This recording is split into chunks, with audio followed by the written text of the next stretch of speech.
Hey, What? let's go! This show fucking stinks, and the fact that you listen, we are very, very thankful for it. AJ, never cease to amaze me with your toxicity, pal. You got a couple of these? God damn it! What the fuck are you doing? Fuck Boston.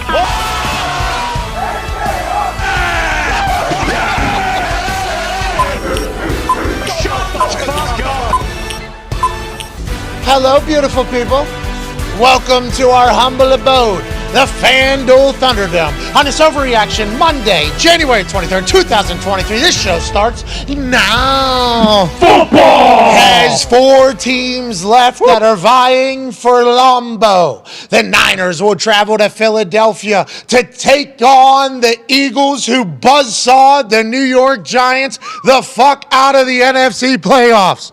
Spread is 2.5 there. Eagles favored at home against a Niners team that beat the Dallas Cowboys last night. Not only in doing so, they eliminate the Dallas Cowboys, but also maybe eliminate Big Mike McCarthy from head coach of the Dallas Cowboys, because that last play of the game was certainly the worst play that has ever been used in the NFL, bar none. There was not even a close number 2 for what they decided to do last night when they had to have it in the divisional round with Ezekiel Elliott at center, and nightmares immediately followed. Then on the AFC side, you got the Cincinnati Bengals and the cold-blooded, cerebral, stone-cold killer Joey Burrow going into Buffalo, knocking Bills Mafia out of this thing in dominant fashion. I mean, just absolutely dominating Josh Allen and the Buffalo Bills, which none of us could have expected, taking on the Chiefs, who seemed to be the Chiefs in that first drive where Patrick Mahomes was slinging the thing sidearm and jumping and twisting, and Travis Kelce had like 5 receptions on the first drive, scoring at ease, getting all the way down the field, boom, boom, boom, boom, boom.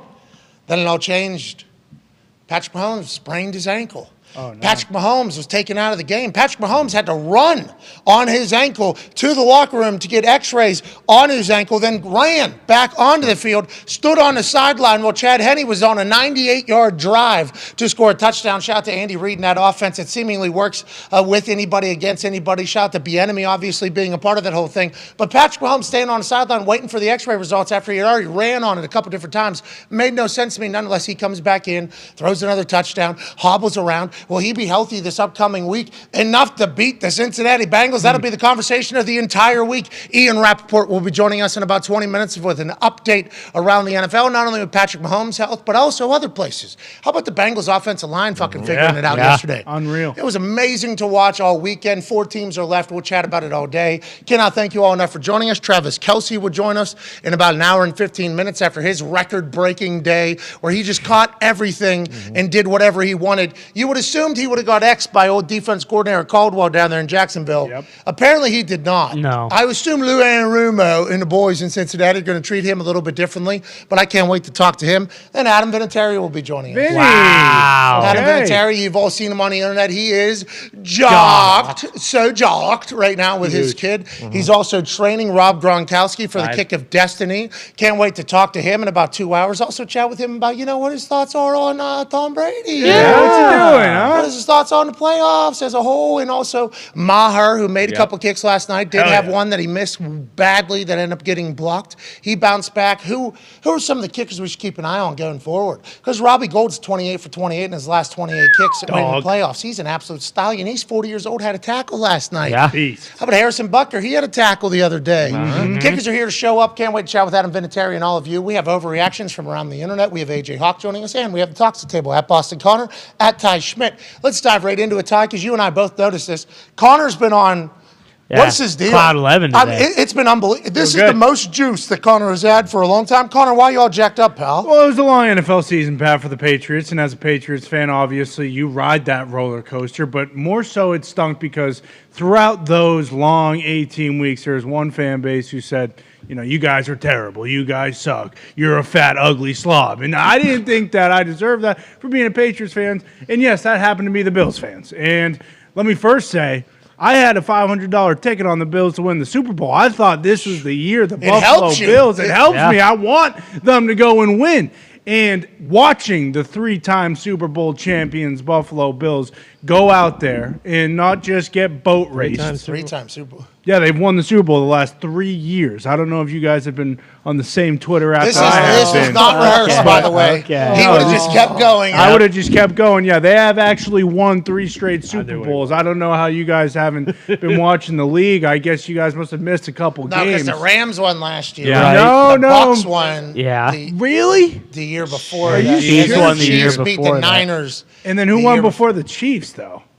The Patriots. So we have 6 Super Bowls as a Patriots fan, and I get to sit back and just kind of watch the Buffalo Bills fans and do, whatever they want to do. And we love the Bills. Poyer's the best. What? Brandon Beane's a great guy. What? Josh Allen. What? Von Miller comes on here every day. He Yeah. should be an ambassador for the league. I was genuinely rooting for the Buffalo Bills. To go, the Buffalo Bills to go and win the Super Bowl this year. And boy, oh boy, what did they do? First of all, they bitched because they should have been the 1 seed and they should have had a bye week and they should have had home field advantage to the playoffs. Guess what? It doesn't fucking matter. You laid an egg at home. Maybe you should have been the 7 seed because then maybe you have a little bit more grit, toughness to you. We're talking about parades. whoa. Seriously, I mean, are you fucking kidding me? For a team that's never won a Super Bowl, that to talk about Super Bowls as much as they do, let alone an AFC championship, maybe you just shut the fuck up and you play the next game they were and excited. you They're a don't think good about fan base. Super Bowls. You don't do that. You don't think about going to talk about Arizona. Super Bowls You all the don't time, think dude. about the parade in Buffalo. You think about the next game, and guess what they didn't? Hey, Atlanta, telling their fans, let's go buy tickets. I don't know why they're selling tickets to a game at a neutral site because that doesn't make sense. Because right. guess what? You haven't made it there yet. So what are we doing Okay, in all right. that facet? Okay. of All it? right, so, We're Cincinnati. just feeding the Congratulations. we're just feeding the Bengals fire. That's all they did. Congratulations, Connor. We're happy that you get that off your chest because the Buffalo Bills, more specifically, have been dunking over the Patriots in the AFC East for the past few years, and it is their division. Yeah. And I could see how maybe you would want them to go win a Super Bowl because as a Patriot fan, you'd be like, well, yeah, maybe we're not the same Patriots we were, but also we got the Super Bowl champs in our division right now. the favorite. So we got some real work that we're going to have to do each year, and you bet on them and everything like that. Exactly. Nobody could have expected them to lay the egg that they laid, especially with DeMar Hamlin out there. Yeah. That's right. At Tone Diggs, one half of the hammer. Dahn. Cowboys is out here. I mean, DeMar Hamlin Yep. was there. In the security vehicle.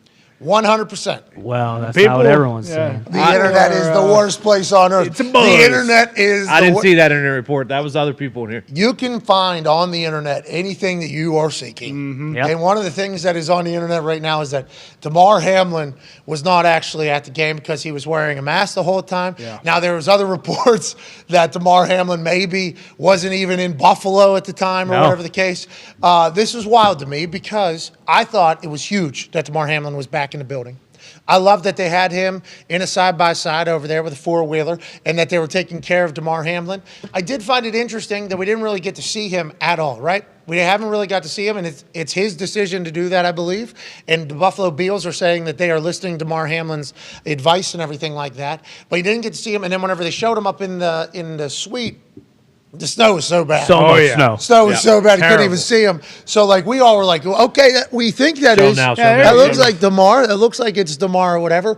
But that didn't really change anything. That was the No. biggest egg that we've seen the Bills lay. I think, really, this Bills team, I mean, they lose to Miami, I guess, early in the year. But that was, like, in Miami at a game that they didn't do well at all. He had a couple turnovers. He underthrew a guy. I think there was a touchdown there late, Yep. if I'm remembering, where he slips and falls. Josh Allen does. But they just look bad. But I don't know if it was they looked bad or if it was the Cincinnati Bengals. That Lou Anarumo-led defense was on a string. They were so disciplined. It felt like there was really nobody open. They had eyes on Josh Allen. Stephon Diggs was pissed. Oh, Anytime you get man. Stephon Diggs pissed off, you know that's good news for you as the opponent of the Buffalo Bills because there's going to be some sort of conversation that's going to have to take place on the sideline. Stephon Diggs, Josh Allen pissed off at each other. I don't know. Is he pissed off at Ken Dorsey as well? Who knows what he's mad about? Alleged reports where he left before coaches were even in the locker room. Then he was brought back into the locker room by Duke Johnson. Duke Johnson. Then he left moments later or whatever. So Stephon and the Buffalo Bills are currently pissed off at each other. That's going to happen, though, whenever there's massive disappointment because nobody thought they were going to lose that game, especially in the way that they did. But the Cincinnati Bengals, we need to admit it, and it stinks for the AFC North. Everybody needs to start recognizing this. They're the team. They're the modern dogs. This is the team that you do not want to have to see whenever games matter. Their quarterback, Joey Burrow, and Joey Burrow is going to pave his own lane of greatness. He's going to do his own thing in the NFL. And there's a lot of people tweeting this and acknowledging that. I think it's because it's the most accurate.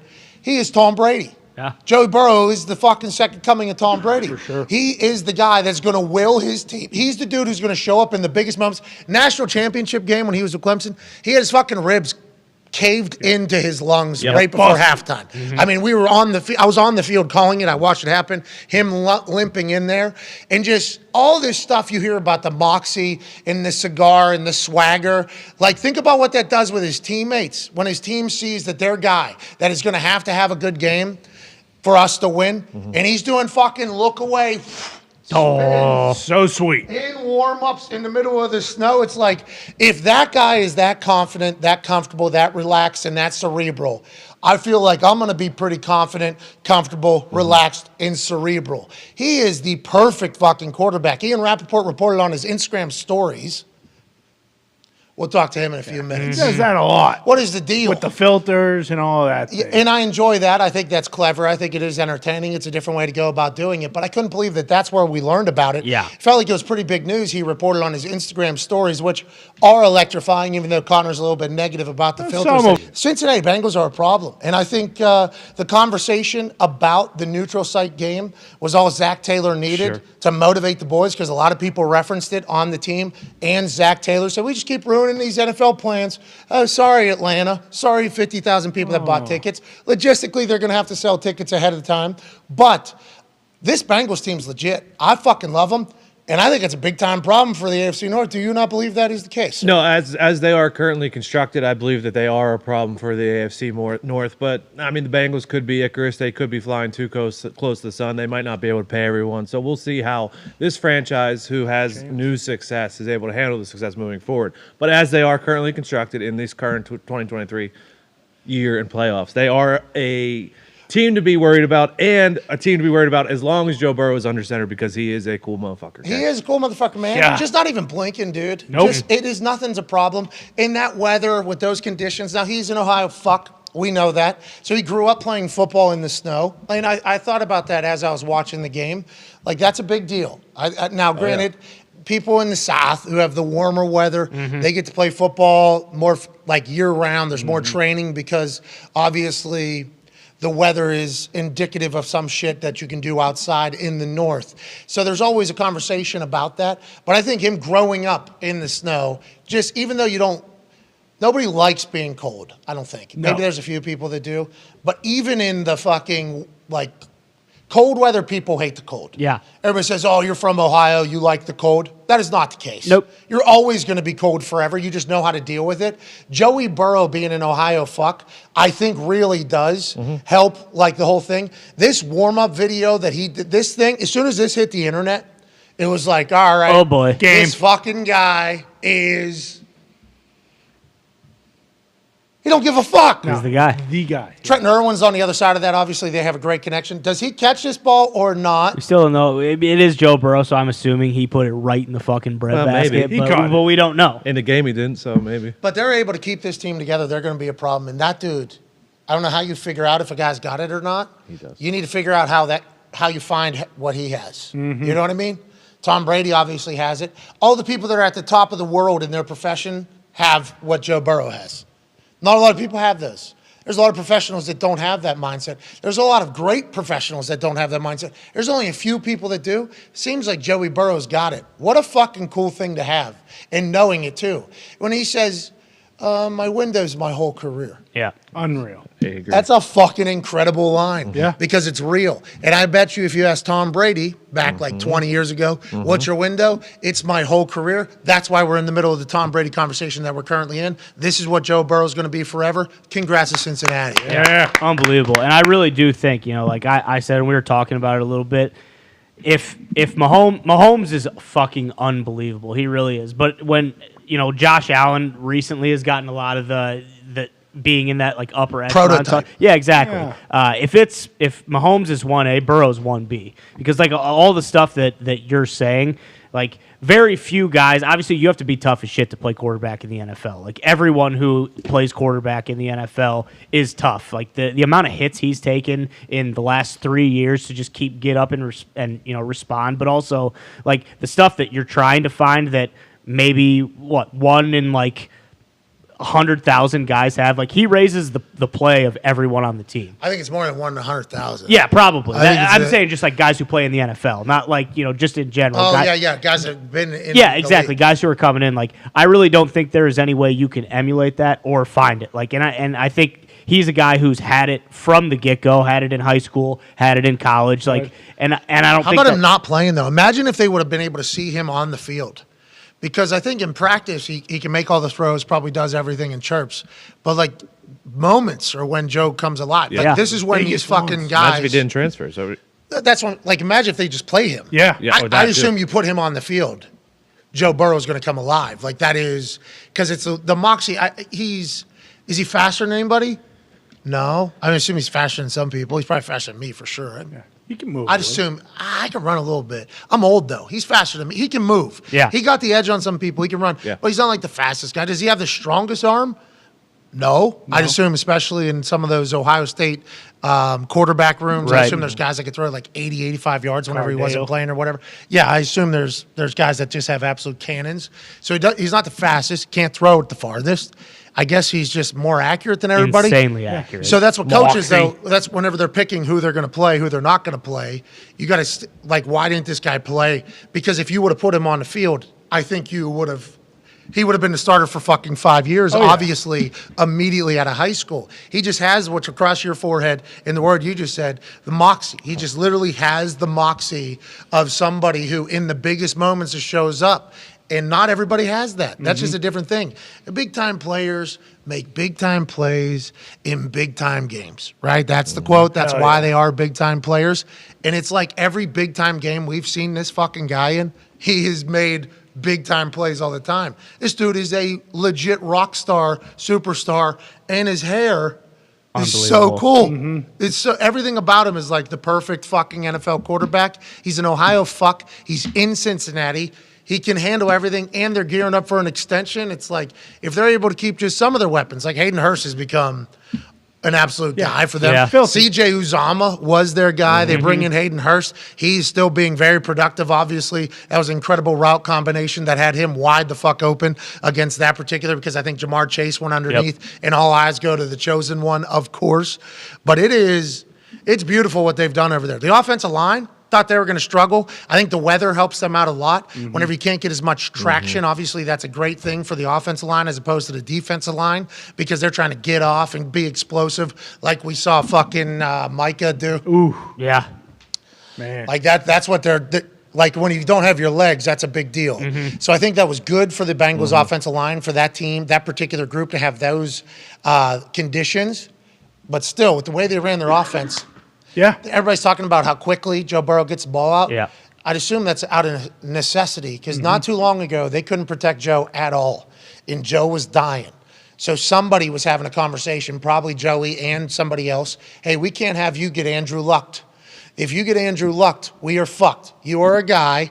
We need to protect you. So they changed up the offense, I would assume, to fucking help Joe Burrow. Now he has the second fastest from snap to ball out time in the NFL. Yesterday it was faster than obviously anybody for the whole weekend. I mean, it's a beautifully built operation over there right now. And it's crazy that it's happening in Cincinnati, but that has to give everybody hope, I would assume. can that be a double-edged sword for Joe Burrow? What doesn't kill you makes you stronger. Like early in his career, What doesn't kill you makes you stronger. Little harder. She's hosting the Oh yeah, the NFL awards. NFL honors, Nice. that makes sense. I believe. But where he did take a beating and he did learn to get rid of the ball out and stuff like that. So now when he does have 3 linemen out, that's not like he's done this before. He's done this a million times. They're prepped for it. Yeah. Yeah. Almost won a Super Bowl without an offensive line. Almost. Bingo. That's the funny thing. Everybody's judging Mike McCarthy. It's like Mike McCarthy saw the Cincinnati Bengals in a Super Bowl with no offensive line and said, fucking brilliant. Yeah. When we need one, we're going to take out our offensive line. Simple. That's what we're going to That do. is genius, actually. So the Cincinnati Bengals, potentially the blueprint for why Mike McCarthy, where are we trying to go? We're trying to go to Super Bowl. What did the team in the Super Bowl do last year? They didn't have line. They didn't have line. offensive line. Don't need Makes one. sense now. That play, let's talk about it. That's San Francisco 49ers defense, okay? Now Brock Purdy's a fucking dog.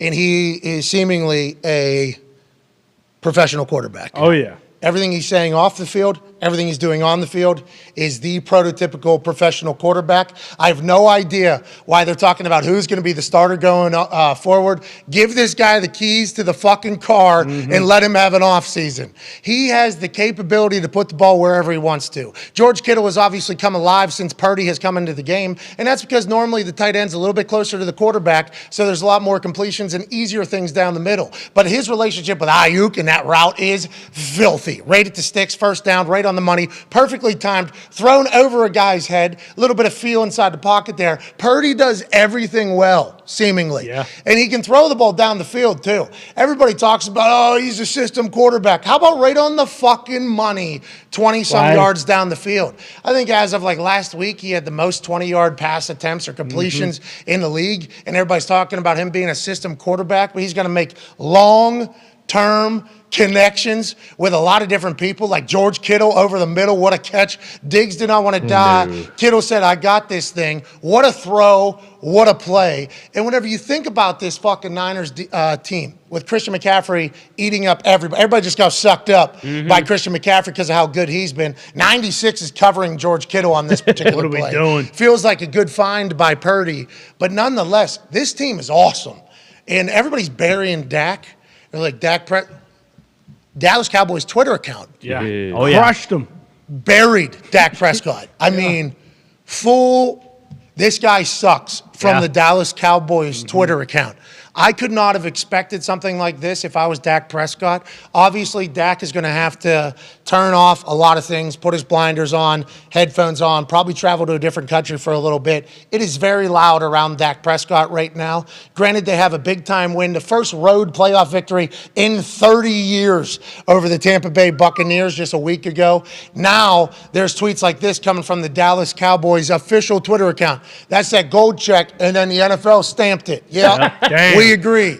So the gold check is this is who they say they are, and then the NFL is like, that's correct. This is the new Respect. Twitter. No more just the blue check mark. Now it's a full system, which I like, actually. Yeah, I think sure. I'm a fan of that. They tweeted, Dak Prescott gave away the ball twice in the narrow loss to the 49ers. In a matchup the Cowboys had a chance to win if they didn't, again, generate self-inflicted wounds. Make sure we get all the right hashtags in. Hashtag Dow versus SF. What is that? What is that there? Big line, capital I. Page break. Is that page break? Maybe. I don't Hashtag Dallas Cowboys. Let's make sure we get all the proper social media in, and let's make sure we just tweet this as if we're not the Dallas Cowboys. Let's just act as if we are a blog website that is generating clicks and views and everything like that. Let's go ahead and bury our fucking quarterback while the rest of the world is doing it. We have respect for the Dallas Cowboys operation and organization. They've literally been very nice to us. We're very thankful for that. That tweet, though, Man. from the team, Can't have it. that's a burial. That is a rude thing. But Dallas Cowboys fans are saying we're cool with it. Yep. Yeah. Cowboys Twitter account is speaking for us. Dak Prescott, 2 big turnovers last night, and obviously not able to win the game against the Niners. I personally feel like nobody is giving enough respect to the Niners defense on TV, talking about Dak Prescott on the fucking Twitter account of the Dallas Cowboys. I don't think people are talking about how great that fucking Niners defense is, and I think that is not being missed here. That defense is going to do that to a lot of people, I think, especially this late in the season. Now, they played the Chiefs, I guess, earlier in the year, and the Chiefs hung 44 points on them. It was like 42. week 7 or something like that. This Niners defense, with Purdy at quarterback and the way they're all operating, seemingly one of the best defenses to ever step on a football field, and that is no shit. And I think Dak Prescott just so happened to be its latest victim, and that's not being talked about enough, I don't think. Yeah, and the Niners are like the Bengals. Like, they didn't hit their stride till, week 11, week 12. Like, even early on, they lost to the Falcons. Like, you can't really judge them, I feel like, in that facet of it. But you mentioned it. Their defense is so good. Like, it was 19-12, but they only gave up 9 points because on one of the, I think it was Ray McLeod fumbled a punt return, inside their own red zone. So really, they only allowed 9 points to the Cowboys. And, unfortunately for the Cowboys, they're facing a lot of terrible questions similar to like what the Bills are going on with. But with Purdy not turning the ball over, they can score 20 points and basically beat any team in the NFL. And we were talking about this right before, and we talked about the Bengals already. These 4 teams are the right 4 teams. Like, there isn't anything wrong here. It should be Eagles, Niners, Chiefs, Bengals. Like, they got it right. And if you go back to like week 12, week 13, I think most people would say now Bengals or Bills. Yeah. And then Chiefs. Yeah. Now the Chiefs are in an interesting situation, especially with their quarterback. There's the layout for who could win Lombardi in Arizona. Joining us now is a man who might have a little bit more information on Patrick Mahomes' ankle and the whole situation with the entirety of the NFL, including Dak Prescott and Mike McCarthy. Host of the weekly wrap-up, the Rap Sheet and Friends, Us Being Friends, He Being Rap Sheet. Also on NFL Network all day, on their website all day, on his Instagram stories, breaking rather large news. Yep. Ladies and gentlemen, Ian Rappaport. What's up? Okay, let's dive right into it. Patrick Mahomes' ankle. Tony Romo said yesterday a lot of things. Yeah. A lot of things. Tony Romo is commentating games, so he's obviously going to say a lot of things. Amongst the things that he said in incredible fashion, the internet is turned on. Oh, they hate his guts. He's dead. We're not. How did this happen, by the way? Well, he's not very good anymore. Well, that's the big He had a part. sweet really fake true, cadence, though? though. Yes. let's move. Now's not the time for this conversation. But Okay. Tony Romo.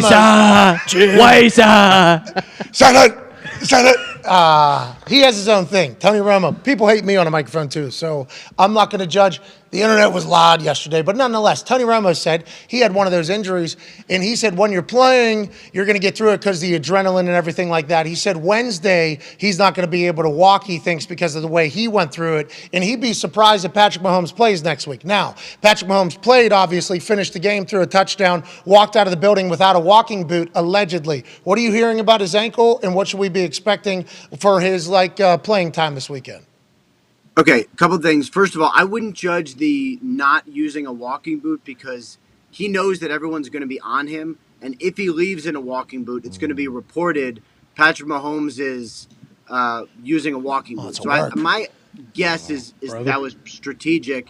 And I would imagine whatever's happening, he's not exactly like walking on, like he's got kids, he's chasing them around. He's probably doing that in a walking boot at his house, I would imagine. Okay.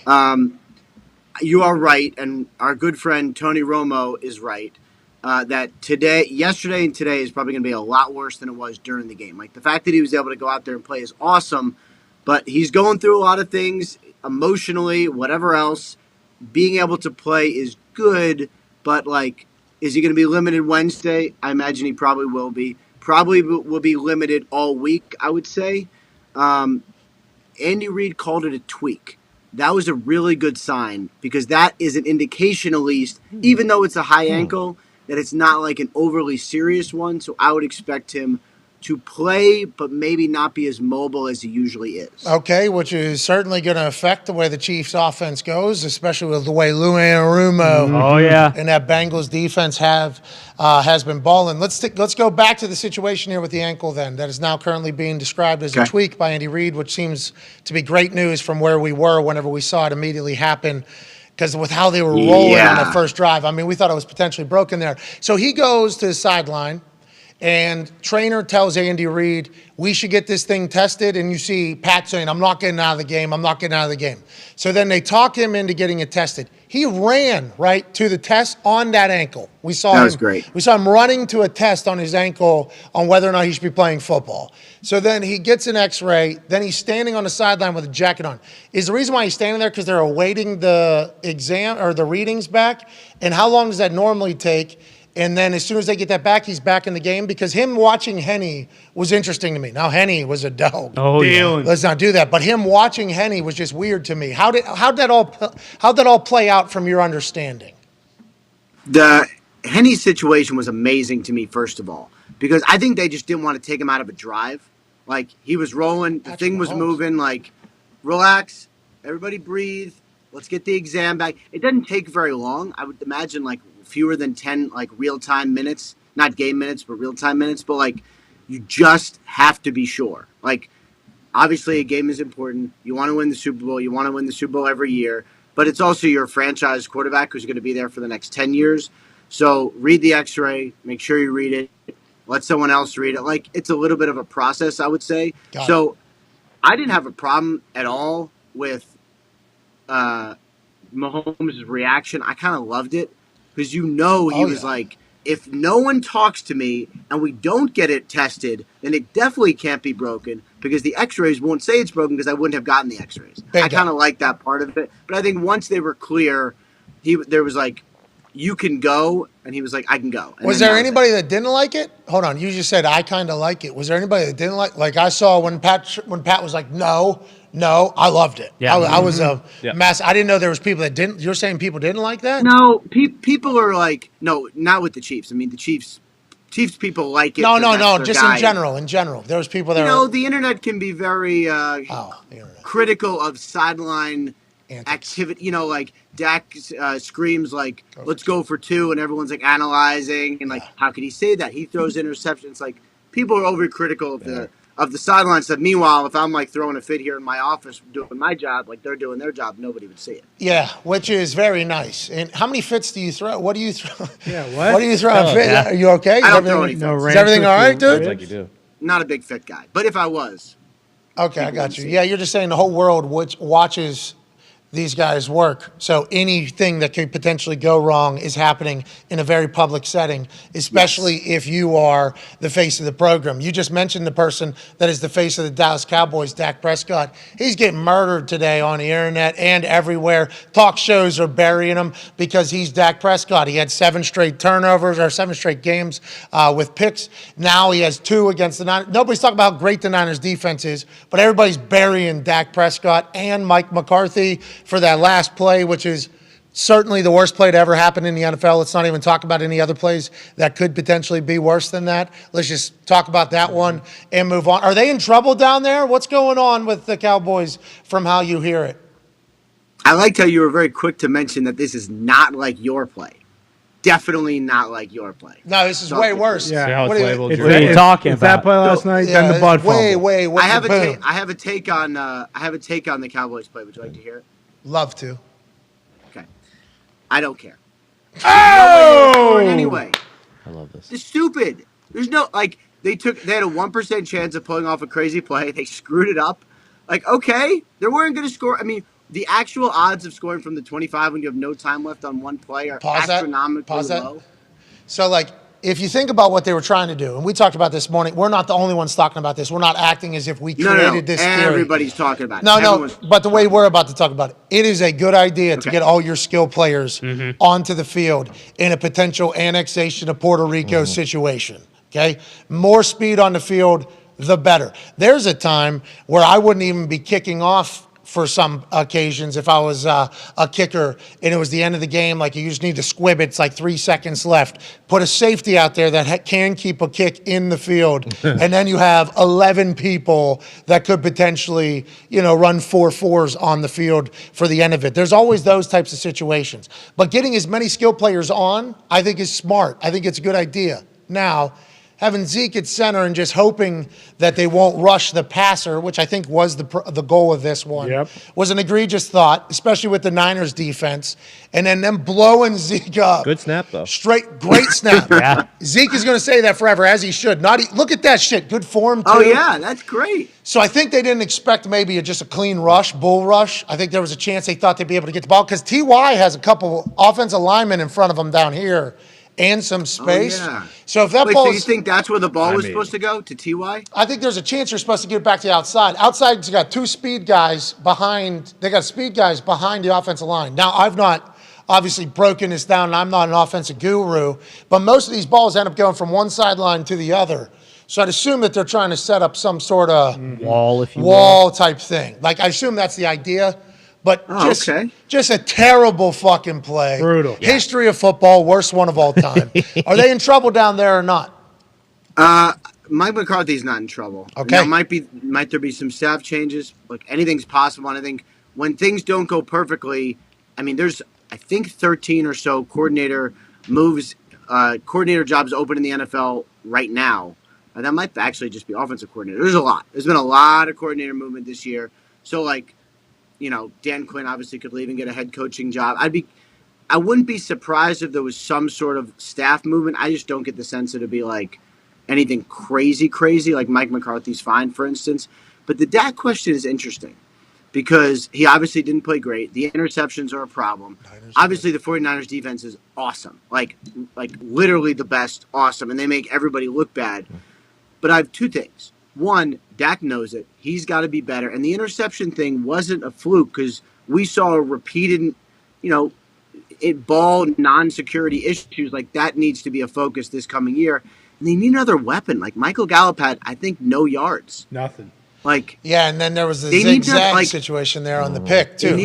They need help. Like, he needs help. He needs running back help and he needs receiver help. See, on this Gallup play too. Now, listen, I guess and Kurt Warner via Steve Mariucci told Dak Prescott that every interception has its own story. Like that is, I guess, a quote amongst quarterbacks and coaches and everything like that. But the pick for the Gallup one, he clearly thought Gallup was backing out. Gallup stopped. Clearly think like that's such a quick miscommunication that leads to a pick, especially against a defense that is clamped. I mean, that is lockdown defense right there. But that's obviously a miscommunication between the two, but that's going to go on Dak's shoulders for having the interception there. It's an interesting thing. Everybody wants to get Dak out of town. When I thought just a couple weeks ago he was the guy. Oh, yeah. And then what a wild time. Last year he threw for. I mean, he scored 30 points or whatever they scored on one of the better defenses against the Bucs. Looked pretty damn good. But you're right. Got to be more consistent. Cowboys Twitter account. The team that employs him, that pays him more money than anybody on that social media department, just destroyed him. Buried him. It's like, damn. A week ago, they said he played his best game ever as a Cowboy. Of all time. Yeah. This guy's the greatest. This is the greatest he's ever played. Now, this guy stinks. Get him the fuck out of here. It's everybody's feeling. Yeah. It's crazy. What were you about to say, Tom? He had 37 touchdowns and 10 interceptions last year. It's pretty good. What was it this year?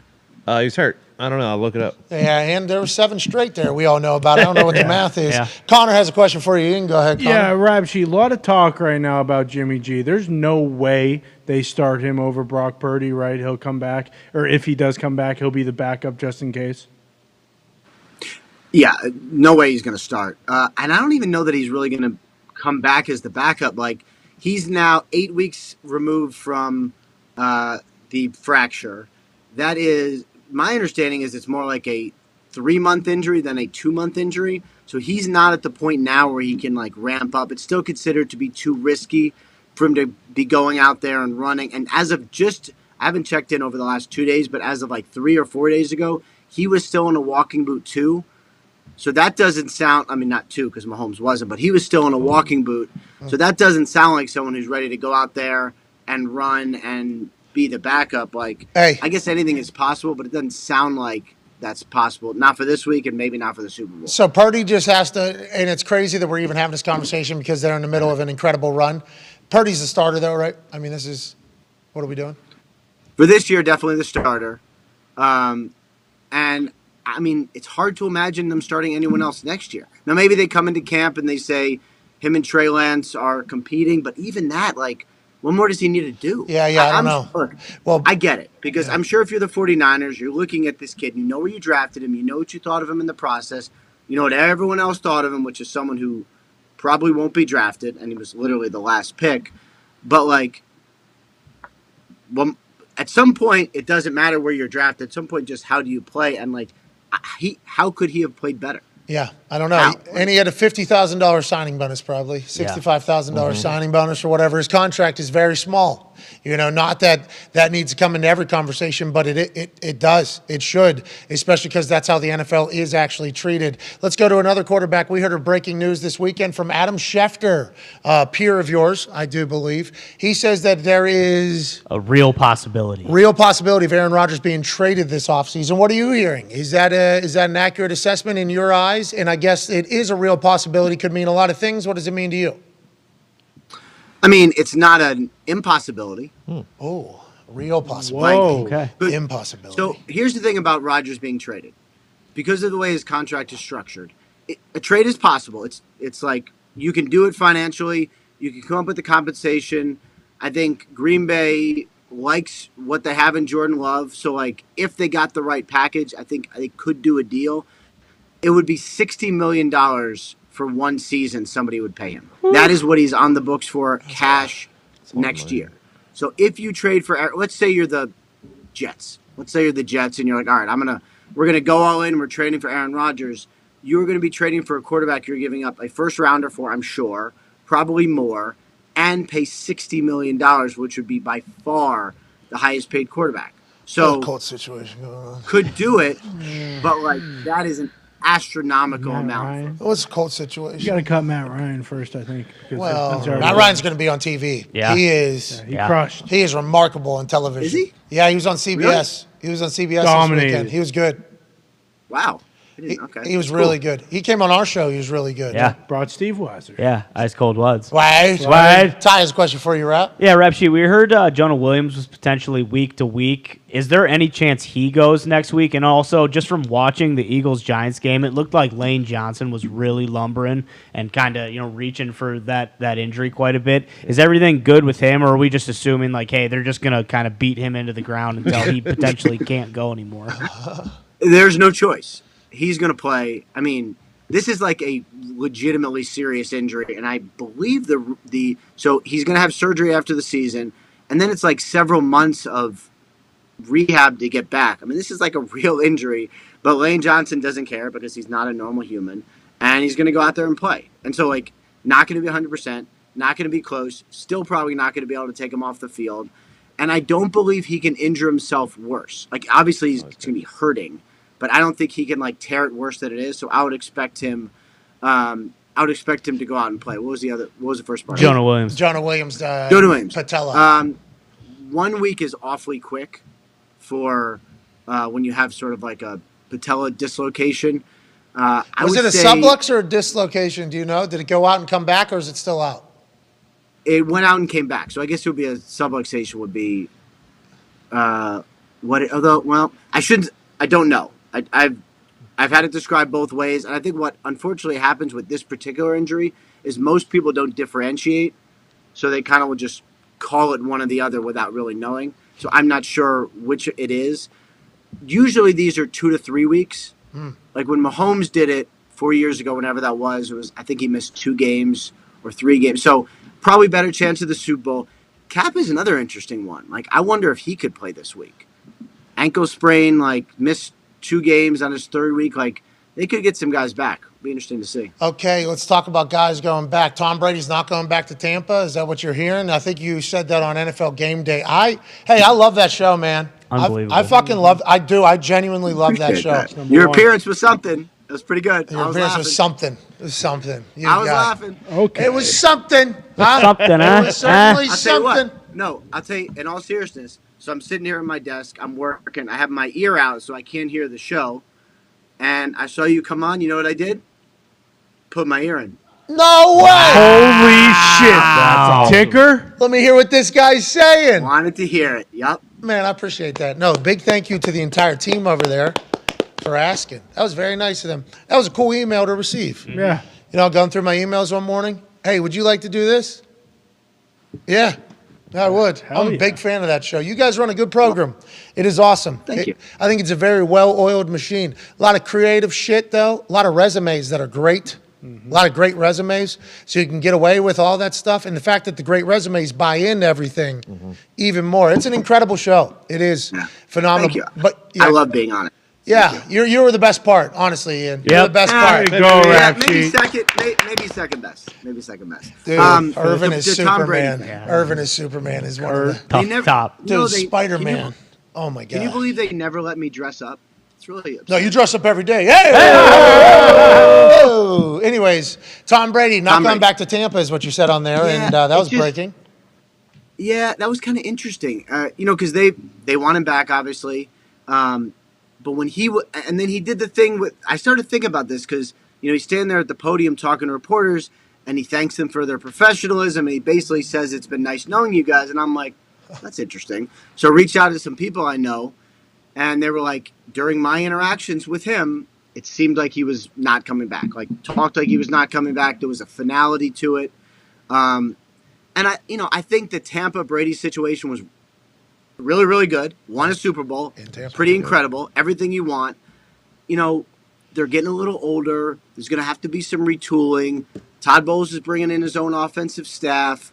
So I just, it feels like that relationship has run its course a little bit. Very mutually beneficial. But the people I spoke with believe that he is leaving there and not coming back, which will mean another offseason of where's Tom Brady going to go? And very, very interesting. Oh, so he's going to the Raiders or the Jets? Everybody's talking about maybe the Jets. He's going to the Jets, going back to the AFC East, saying, I want to live in a big city. Titans make some sense. Oh, Tennessee Titans, who are allegedly going through a lot right now. Yeah, quarterbacks buy land down there. Oh, yeah, a lot of people love buying land down there. Mm-hmm. So many musicians and good times and Broadway. Yeah. Oh. Zach Wilson's just a lazy sack of wine, as people are saying. No, that's not true. That was That was not true. Did you hear about that situation, Ian, that happened to us with old Schulte on Friday? I heard. I caught wind of it. Yep.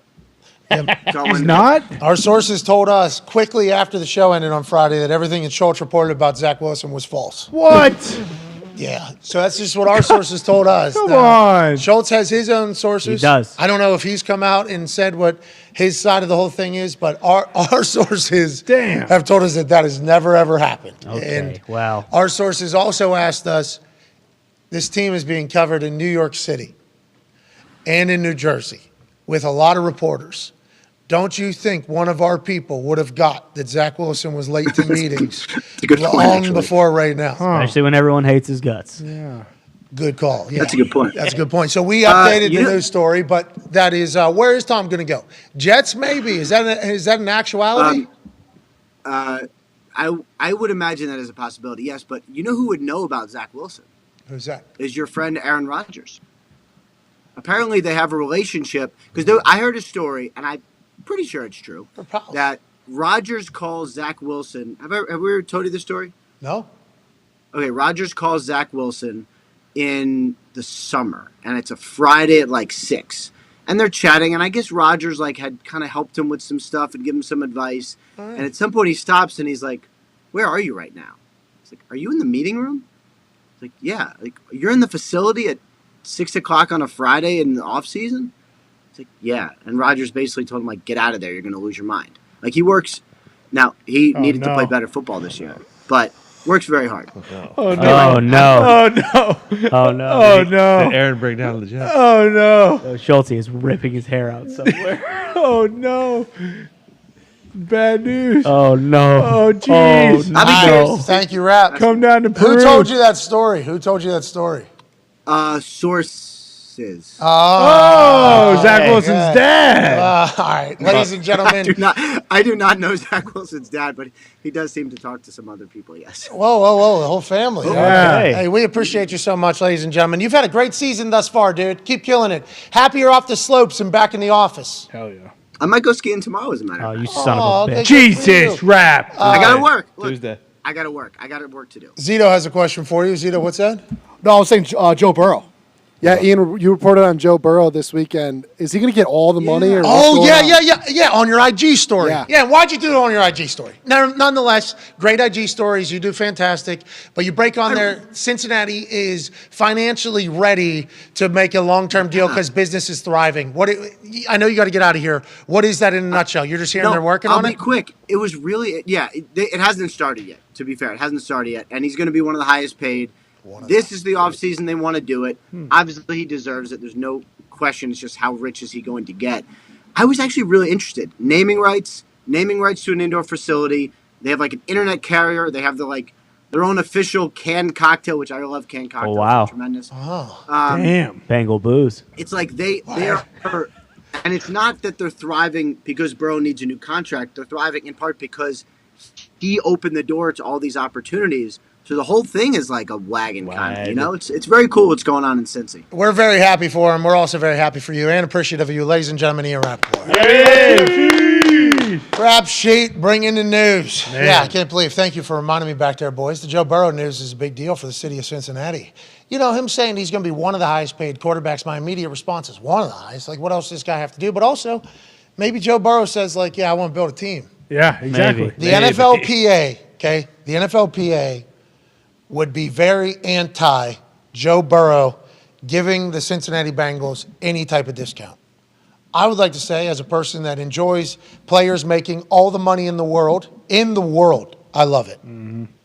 I like to see every player make $1 billion. I think it's okay if a player allows for more money to be allotted in other places on a roster for a team that he plays on. Because I think if a team is good and goes to the Super Bowl and gets all the lights and the eyes and the attention that a team that is built greatly would be able to have, you'd be able to make so much money as well in the bigger picture. So I think you can zoom out a little bit and say what's good for the goose is good for the gander. Yeah. If your team is great, everything else is probably going to be great as well for you. Very rarely do the quarterbacks that are on a shitbox team get all the commercials and the money and everything you can make off the field business-wise if we're strictly talking about how much money you take for your contract with an NFL team. Now, break the bank, break the record. Joe Burrow certainly deserves it. But if he takes the stance where, yeah, you're going to have to pay me a lot of fucking money to play football, but I don't need you guys to leverage the entire team off of my contract, and does this and chooses to allow the Bengals to, and they go on and do it too. Like Tom Brady would take pay cuts and then they wouldn't spend the money where like it would benefit Tom at all. They would take the money from Tom's contract and then just say like, yeah, fuck you, Tom, pretty much. Yeah. Is how Tom was saying it. Not that Bill I know what Belichick you're actually did that, but that's what some people from TB12's camp have said. And I think the Bengals wouldn't mind paying Jamar Chase, right? Exactly. And then being able to keep all his weapons Higgins. around. Offensive line, if they find one. Like, and not that the guys weren't bad. The guys were great this year until everybody got hurt. Keep them around, like being able to protect Joe so you can continue to make these playoff runs where Joey B can be Joey B. And they call him Joey Snow and Joey Cool and Joey Burr and everything like that. Everything else will come financially as well if that keeps happening, and I think they can do that. So I would like the NFLPA to not necessarily get as pissed with Joey Burrow if he does decide to do that. Yeah, and it feels like no matter what, none of these quarterbacks are going to get that Watson deal just because of how absurd it is and how, cap, stricted it makes your team, if that's the right terminology for it. Yeah. Like it really does kind of cripple the team when it comes to being able to spend other money. And now the cap is not real. Yeah, it's not real. There's a cash over cap manipulation thing that teams are doing. Now, it hasn't been able to pay off for some of the teams because some of the players that are at their older ages that you thought maybe you'd be able to get 2-3 years out of, you're only getting like 1 year out of. So if you can get like a good 2-3 year run, I think that would be considered a massive smashing success with this cash over cap manipulation, but that has not been the case thus far, and we have to acknowledge that. You also raise a good point because I feel like I'm sure like locally he has a bunch of stuff, but I feel like Joe Burrow isn't in any like national commercials or that's the thing is he so focused on football, and then you see like the Baker Mayfield side of it where it's like that guy didn't turn down any commercials, was on every fucking channel, but like. I mean, that I guess would be the other part of it, right? Is like after this season and all of a sudden he's, Sleep Number says, bye-bye, Dak. We want Joe Burrow. Well, Dak is going to need that Sleep Number bed. And hopefully that thing will get, I think he's, I don't remember what he says, number 82, 62, something like that. Probably going to soften that one up. He's going to should. Give yourself a hug. Yeah. Give yourself a hug from that bed, Dak. Relax a little bit with Tad. Hey, everybody's coming. Everybody's coming after Dak. That Cowboys Twitter account, I've mentioned it 4 or 5 times. That was crazy. Now. That is crazy. We haven't even chatted about the Eagles. I mean, what they did start spreading the news. I'm leaving today. I wanna be a part of it. New Jersey. Sirianni. Bruce, hell of a run by those Giants. Yeah. Good season, Bruce. Best in the office. Hell yeah, Bruce. What was it like just watching that whole thing happen? Fuck. I mean, that was bad. Oh my God. Bro, finish. Sirianni Yeah. in the fucking camera. He knew. Tomlin back in there. There's a couple of Tomlin ones of him doing this to the camera because in the moment, you know, You see Sirianni's on the field. Yeah. That motherfucker's talking shit to refs. Right. I know what I'm fucking doing, I'm dude. allowed to be here. Okay. Fucking everything about him is awesome. So sweet. Just absolute dog. And they dog walked y'all, man. But a hell of a run for the Giants, right? That's how we're all viewing it? Yeah. People are saying Daniel Jones no more. Is that happening? They're blaming him. Yeah. I do think that $30 million certainly seems less likely than it did last week. That's a shame. 30 But yeah, There's a deal. There's a got deal. dominated in every phase of the game. Even offensively, like if you change the game plan, do a few things differently, can't stop Miles Sanders and the Eagles' rushing attack. You're never gonna beat them. 260. You know how you talk about indicator roles sometimes. Yeah. A lot of people were saying that about Friday afternoon. What happened on this show was an indicator role for what was going to happen on Saturday. Oh. Hey, that was Jeez. rude. Some people were saying some mean stuff to old Brucey. They were. Blue collar Bruce. Yeah, don't kick him It's while he's all right. down. You weren't on. I saw you weren't responding. Way to stay above it. That is smart, Bruce. Way to stay above it, Good Bruce. man, Bruce. Do the Giants fall into the category where they might make a move for a veteran QB like a la Aaron Rodgers? Start spreading the news. $60 million. They got to pay Saquon too, right? Yeah. Yeah, well, he actually had an awesome post-game press conference where he was like, hey, I'm very well aware I've been hurt these last 2 years. I'm not expecting to reset the running back market. I'm more so looking for a fair deal. All these business guys off the field. Yeah. You know, Saquon Yeah. does good business off the field. Right. All these guys off the field, I think, understand about, I don't want to say the content business, but being on a show that has 40 million people watching, being able to do a highlight, Bingo. that's good content. Yeah. You know, that's good. That's good business. New York. That's good Yeah, everything. I was you gonna know? say for like those guys, it does make a big difference too. It's like, hey, you're on the Giants in New York City, and you go to the playoffs. Like, guess what? Like, you're gonna get a lot of opportunities that you're probably not gonna get elsewhere. Yeah, what are they? I'll be excited to see what the ratings were this weekend. Me too. Like, I'll be very Bills, Bengals. I know they're telling us Niners, Cowboys, and obviously the Niners faithful is huge, and the Cowboys fan base is huge. So it's going to be prime time. They're talking about how big the rivalry was, and we're seeing highlights from back in the day and everything like that. These noted rivals, they were saying, I was like, okay, yeah, I get it. Like historic rivals, I guess, like way back in the day. I thought Bills Bengals was going to be the game of the week. Like, Yeah, I think that was the matchup of the weekend going in. everybody was viewing Yeah. it that way. Like, here we go. And that thing kicks off Sunday, and it's like, holy hell. Bengals just did their thing. Yeah. Bills. Almost forget about what the Eagles did. Right. You know, Exactly. like Well- the Eagles. Let's get to a break. Both The of guy, those games, go ahead. Like both of those games, I feel like we forgot about what Mahomes did. And then Was you aw- go that back was and watch it, incredible. it's like, Jesus, forgot how unbelievable Mahomes played Yes. on Saturday. That first drive, you watched him on the first drive. He had a sidearm. Yeah. He had a jump, twist, Yeah. throw to Kelce. Kelsey was in his bag. Yes. I have no idea how you don't eliminate Kelce, but I assume they tried. And we'll talk to Kelce in like 20 minutes, I believe. And we'll ask him, like, hey, were you getting tripped? Were you invisible? Like, it felt like he was not guardable. He was not guardable. It just doesn't matter. Ever. It just doesn't matter. No matter what anyone tries to do, he's gonna have at least 8 catches, 75 yards, and a touchdown every single week. He has all the answers. Yeah. As soon as he sees your defense, okay. And then him and Pat just like, yep, we're doing, yep. Throw me the ball. I'm just going to run to this area over here. It's bananas how great So he good. is. It's unbelievable. All right, let's get to a break. Another man who was great. All-time leading tackler for the Green Bay Packers. What? Had a perfect weekend this weekend. How about it? Not only did he have a perfect weekend, we put the boost in his honor, in his name, in his brain, because we felt as if his brain was acting at premium level. Yeah. We hit a plus 500 Super Boost. Yeah. guys. Be a friend, tell a friend. AJ Hawk's victory lap in 5. Take 5.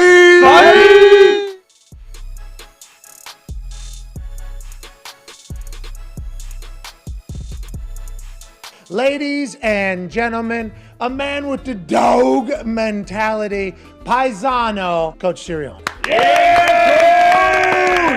You're fucking awesome, dude. Did you ever feel any pressure that you were going to have to change and adapt to being a head coach and speaking in the same bullshit ways that every other head coach talks in? Some of the best advice I got was be yourself, because if you're not yourself, everyone's going to see through it. The messaging is the same. You're just doing it in your own way. And I think that's the most important part. And being authentic, you're 100% right. As you were saying, if I wasn't me, everybody who would tell the fucking locker room immediately going to be like, well, this guy, he's a stooge. There's another coach that wants to talk to you. Coach Sirianni, your question for Coach Sirianni. I feel like I know you just as good as I know myself. What is it about Jalen, you think, from your point of view, last year to this year, that is like cementing him as a guy that people are talking about? This motherfucker might win the MVP. Well, I know which one thing you want me to say. He's a dog. Yeah! Yeah! He's a dog. Yeah! Fucking dog! Do you maybe want to play best 2 out of 3, rock, paper, scissors, coach first coach? You're there forever, huh? Like, you have to have that mindset as the head coach. Like, do you feel like you're the perfect head coach for the Philadelphia Eagles? Because it feels like the team is the perfect representative of the city of Philadelphia. And I might be wrong. I'm from Pittsburgh, so the Johns are going to judge me for that. I love the passion of the city and how much they care about football, because I care about football. I love football. I don't have a lot of hobbies. My biggest hobby is football. Rock, paper, scissors, shoot.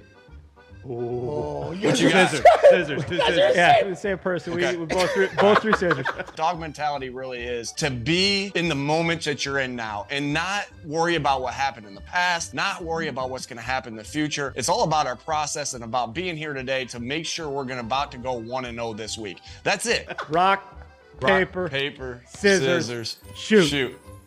Oh, one rough. I definitely got Jason Kelce the kegs of beer. I was just trying to sweeten the deal of him coming back. As long as I'm the football coach here, I want him here, so I'm ready to give as many kegs of beer to him next year and the year after that and the year after that, because that guy is a dog. Rock, paper, scissors, shoot.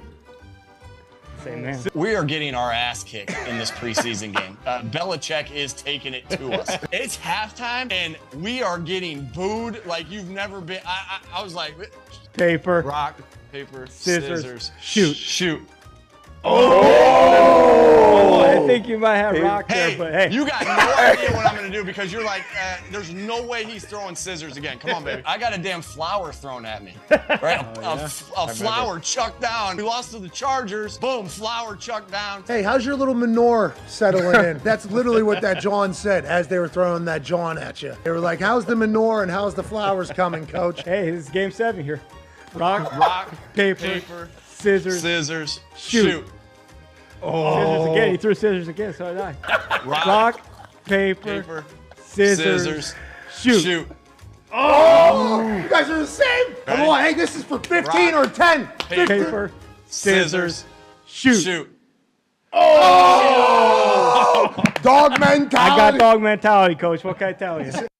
How'd you choose college coaching? I was coaching on the backside of the desert for a long time. I started off with youth football. We had one of the biggest programs in the country with ages 5 all the way through 14 and several teams of each age group. Name was Truth. Trust in God, respect myself and others, understand I have unlimited possibilities, try my best, never give up, and honor the truth in His creed at all times. Oh, that's a good one. And we took the whole state of Texas and we went and played all around the country. That's what I was doing for a decade. Then I got into high school football. Then after high school, I'm just sitting there, all the kids about to go, Shiloh. Bucky had graduated from SMU. Shiloh was at South Carolina, and Shador was getting ready to go play for Coach Taggart. I started getting the call. Phone started ringing. Let me really consider that. So I interviewed on a couple of interviews and knocked them out of the park, but it wasn't the time.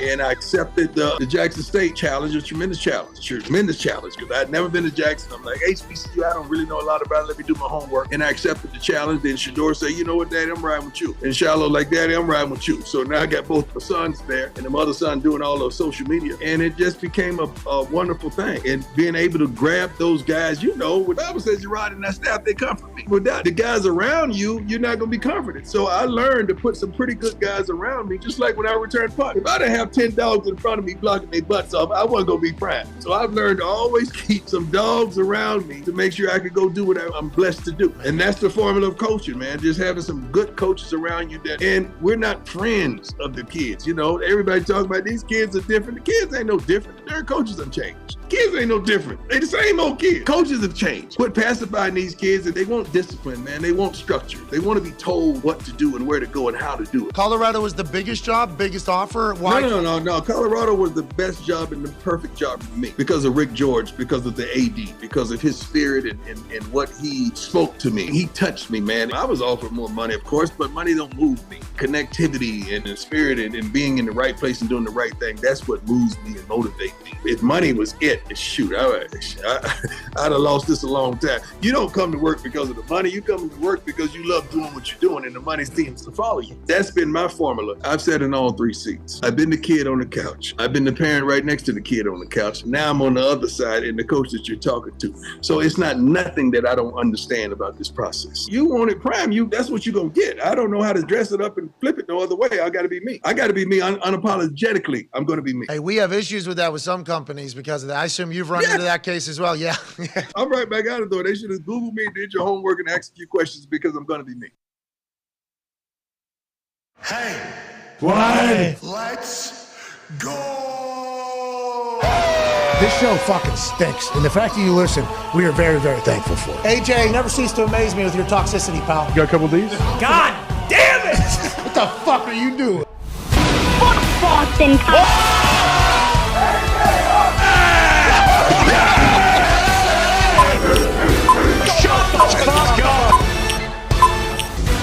Hello, beautiful people. Welcome back to our humble abode, the FanDuel Thunderdome. On this Overreaction Monday, January 23rd, 2023, Hour 2 starts now. Football! Has 4 teams left. 4 teams will vie to climb to the top of the mountain. Who started training camp thinking they were going to win a Super Bowl and still has that dream in front of them. Is it going to be the San Francisco 49ers who beat Dahn, the Dallas Cowboys, into a state in which they're saying that Dak Prescott's no longer a good quarterback and Mike McCarthy's a doofus? Yeah. Just a week ago, they were both having their greatest performances. First road playoff win in 30 years. The 49ers beat them so bad. Dak had 2 picks. They move on, and they have to travel to take on the Jalen Hurts, Nick Sirianni team of dogs, the Philadelphia Eagles. I cannot wait to see what the Philadelphia Eagles fans have in store for an NFC Championship game in beautiful downtown Philadelphia. The Niners defense is maybe going to go down in history as the greatest of all time. And on the AFC side, the Kansas City Chiefs will host the Cincinnati Bengals. Everybody knew this was going to happen, right? Wrong. I was completely wrong. One man had it down to the scores almost. Yep. 4-0 on the weekend, picking against the spread, live from his attic in Ohio. College football national champion, Super Bowl champion, all-time leading tackler for the Green Bay Packers, Ryder Cup champion, COVID survivor, AJ Hawk. Yeah! AJ! What's up? Thank you, AJ. Thank you, AJ! AJ, we thank you, pal. Super Boosts have been hard to come by. They've been tough to get this year. We passed the reins of the Super Boost horse around this office numerous times, and not one of those horses ended up in victory lane. We lost a lot on these Super Boosts. And just yesterday, your big-ass brain completed a weekend sweep of 4-0. Cincinnati Bengals money line in Buffalo. Niners money line. They had Ezekiel Elliott at center. AJ, your big brain boost, your hotness right now on calling games won us all a lot of money. We appreciate it. Thank you, AJ. How'd you know, AJ? How'd you know? Genius. I went off pure instincts on how I felt on these this week for sure. Didn't overthink it, and I'm glad they all hit, man. Obviously, the Jacksonville one came in late for us for sure. Yeah, I'd say it certainly was a rough way for me to start. That was a tough one. Yeah. I said, look at me. I was actually excited. I picked the Chiefs because I had been picking the Jags all week. And then while we're doing the picking segment, I go, oh, something inside me just said, Showtime, Patty Mahomes. Yeah, Kelce. Something inside me just told me Travis Kelce. Oh, my God, Jacksonville just had their Super Bowl. That literally happened in the moment. I'm going with the Chiefs because I love the Chiefs. And I'm watching that game unfold. Looky here, 30 seconds left. Riley Patterson. I mean, he's been dancing with the upright all game. Yeah. Maybe there's a chance he misses this field goal. Nope, makes it. Bang. How'd AJ know? How'd he know? AJ knew that this was going to happen. AJ knew that Patty Mahomes maybe wasn't going to be able to play his best football. Now let's move on. Let's move forward here and talk about this weekend before Travis Kelce joins us. That's a big deal if Patrick Mahomes is able to move or not. That's a huge deal, especially against this Bengals team that went into Buffalo and got a win. You can talk about whatever, however. What were your thoughts on the weekend since you knew all of it was going to happen?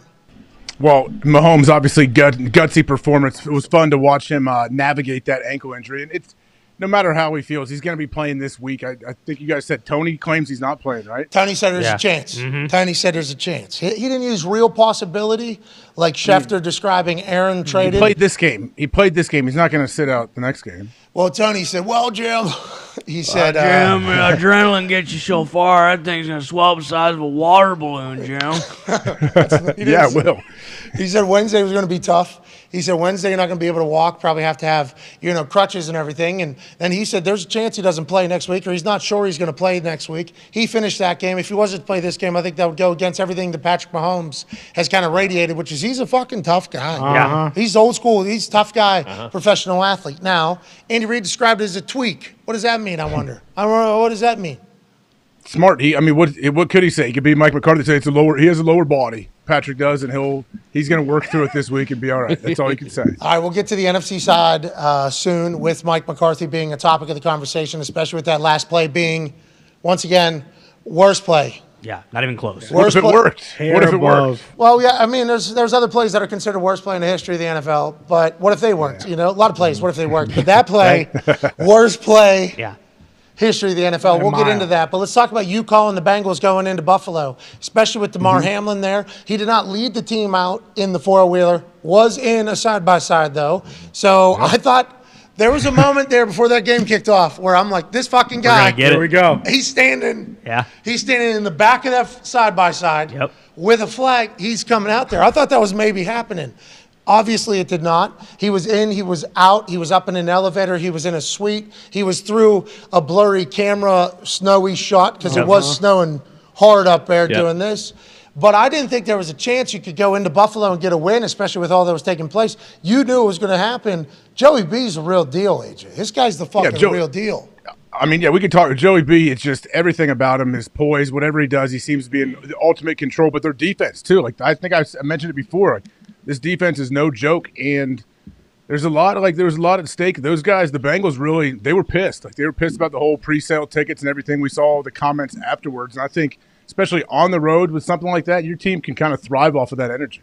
I think Zach was using it, wasn't he? Yes, I think they all had it. You can't manufacture that stuff. I think if you try to manufacture it, it doesn't really work. But when it's real and the whole team feels it, then you see what happens, like what a team can do. Yeah, but to be clear. And I'm a big underdog guy, spike guy. I mean, I haven't Michael Jordaned in a restaurant. Oh, that's all I needed. When the guy just said good luck. Like I don't think I've gone that far, but like logistically they had to sell this. Like you know, you didn't have a choice. Logistically they kind of had to do that. But I do like the fact that it is very evident that they did not take that into consideration at all in the locker room. And Zach Taylor even, we're just ruining all the NFL's plans. Oh, sorry about it. Sorry, we're just ruining all these. I love that. I enjoy that in those team meetings. He puts up a headline, 50,000 tickets sold, to neutral site AFC. They're already 50,000. All these people. I feel like we got a glimpse into the team meeting room there, didn't you? Isn't that what you felt? I honestly felt that way. Oh, I mean, it works out beautifully. Let's see what happens this week. What they come up with this week, I feel like. I just love rolling into one of those team meetings before the game, and then Zach comes in, and just him putting that up on it. Go ahead and put that. I don't know if you guys saw this morning. I thought it was something I should share with you. 50,000 tickets have been sold to this AFC Championship game between the Bills and the Chiefs. The NFL is promoting it. Everybody wants this. And literally everybody. Little old Cincinnati. That's like Zach, that whole thing. That's an awesome glimpse into the locker room. And I don't know if they need it, that group. It seems like they got a lot of dogs out there. And I don't want this to be a full, Joey. Success. Boom. You say that, but I was going to say tug session. We'll just knock them both out. Sure. Both of them out. But that dude's fucking different, bro. Like that warm up video, that warm up shot of him spinning and throwing. like just your teammates seeing your quarterback like that, just on the field in warm-ups, like that radiates, dude. That's why Tom Brady is Tom Brady. That's why the teams that Tom Brady's on win, because that type of shit is shown. It's remarkable that he's so young and so perfect for the role that he has, especially being an Ohio fuck for this Bengals team, AJ. Honestly, it's perfect.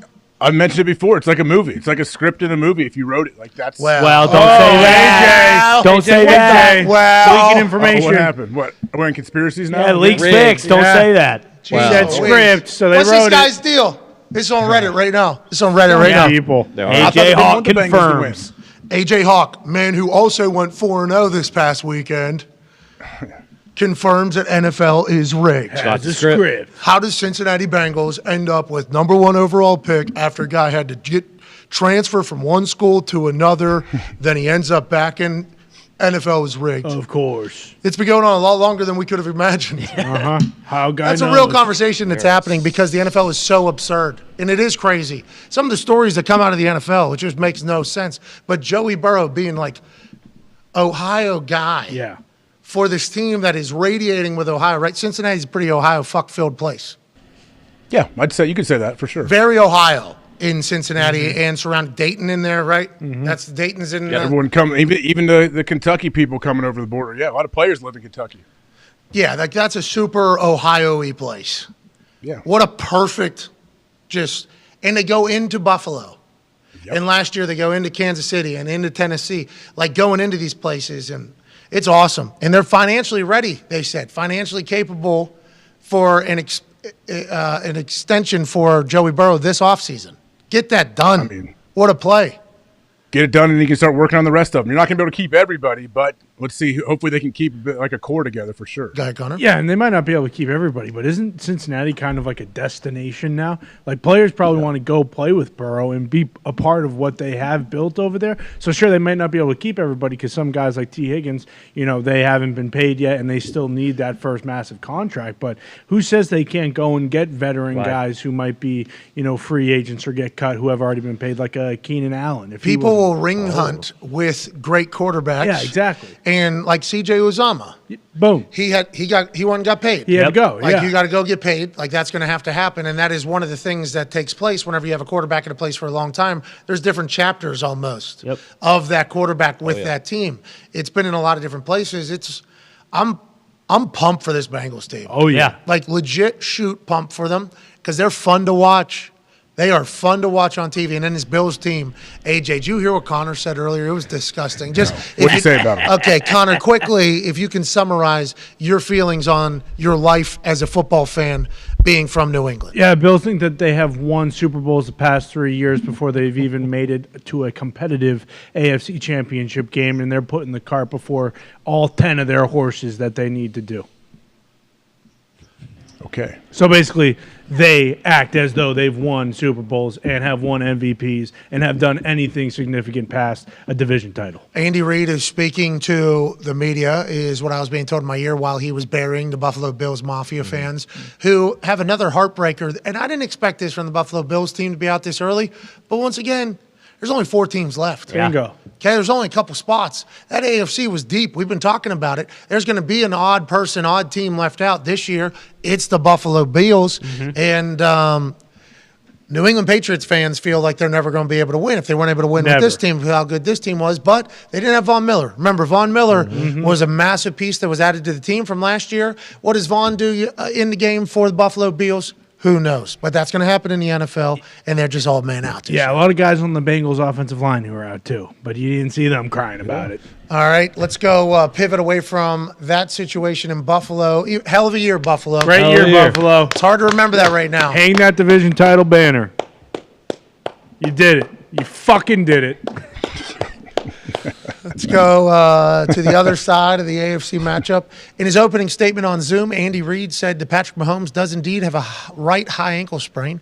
He's worked hard in the treatment and is doing okay, Reid said of Mahomes. So as soon as the game ended, this guy is getting treatment on his ankle. A little stem, a little ice. Right. What else do you think? What else is going on a high ankle sprain? Compression wrap. You get a compression wrap to keep that thing. I'm sure it'll turn black and blue and go travel up your leg. Keep that thing elevated for sure.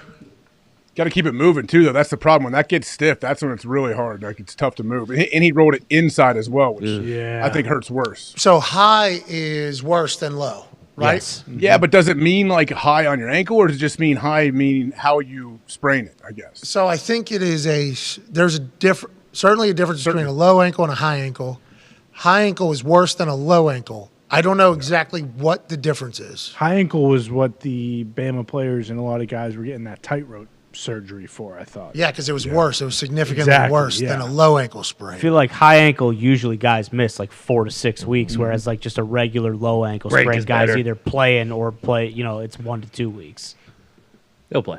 He's definitely gonna play. He's going to come out with Matt Ryan taped ankles. Yes, a lot of Toradol. We saw Matt more than Toradol, I assume. Good.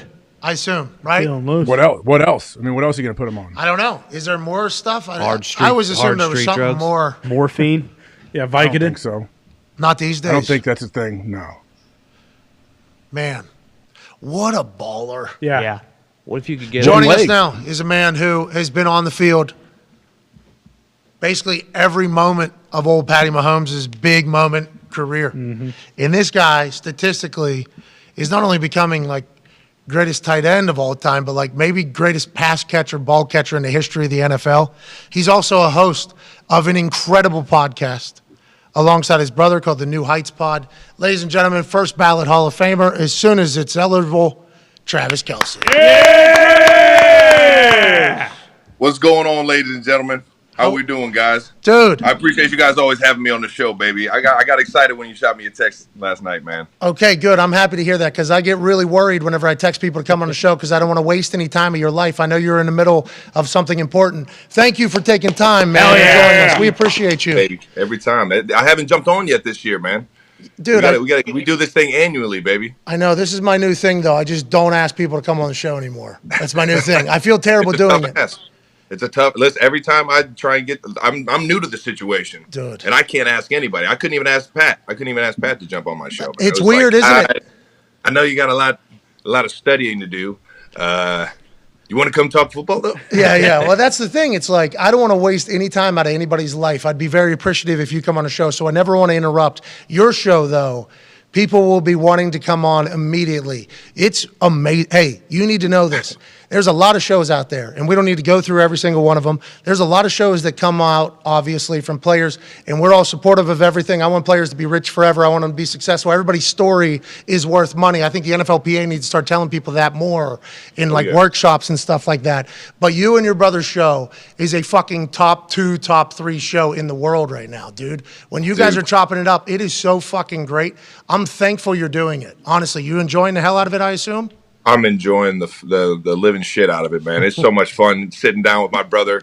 It's like it's like a dinner table or a bar like conversation every single time we do this thing, man. And I would have never thought that it got to this point this fast, but doing New Heights with Jason has been it's been refreshing, man. It gives me something fun to do throughout the week.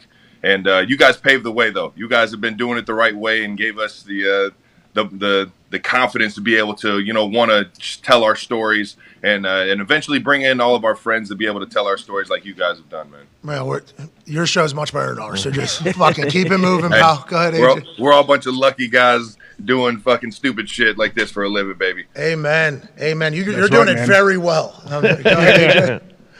Hey, how'd you feel about the game yesterday, everything you're doing? Obviously, if a team can find a way to stop you, which nobody can. That's what everyone said. Hey, you got to find a way to stop Kelce, not let him beat you guys. How do you always find the open space and you and Pat to be like you're on such like it seems like you're on the same wavelength like at all times?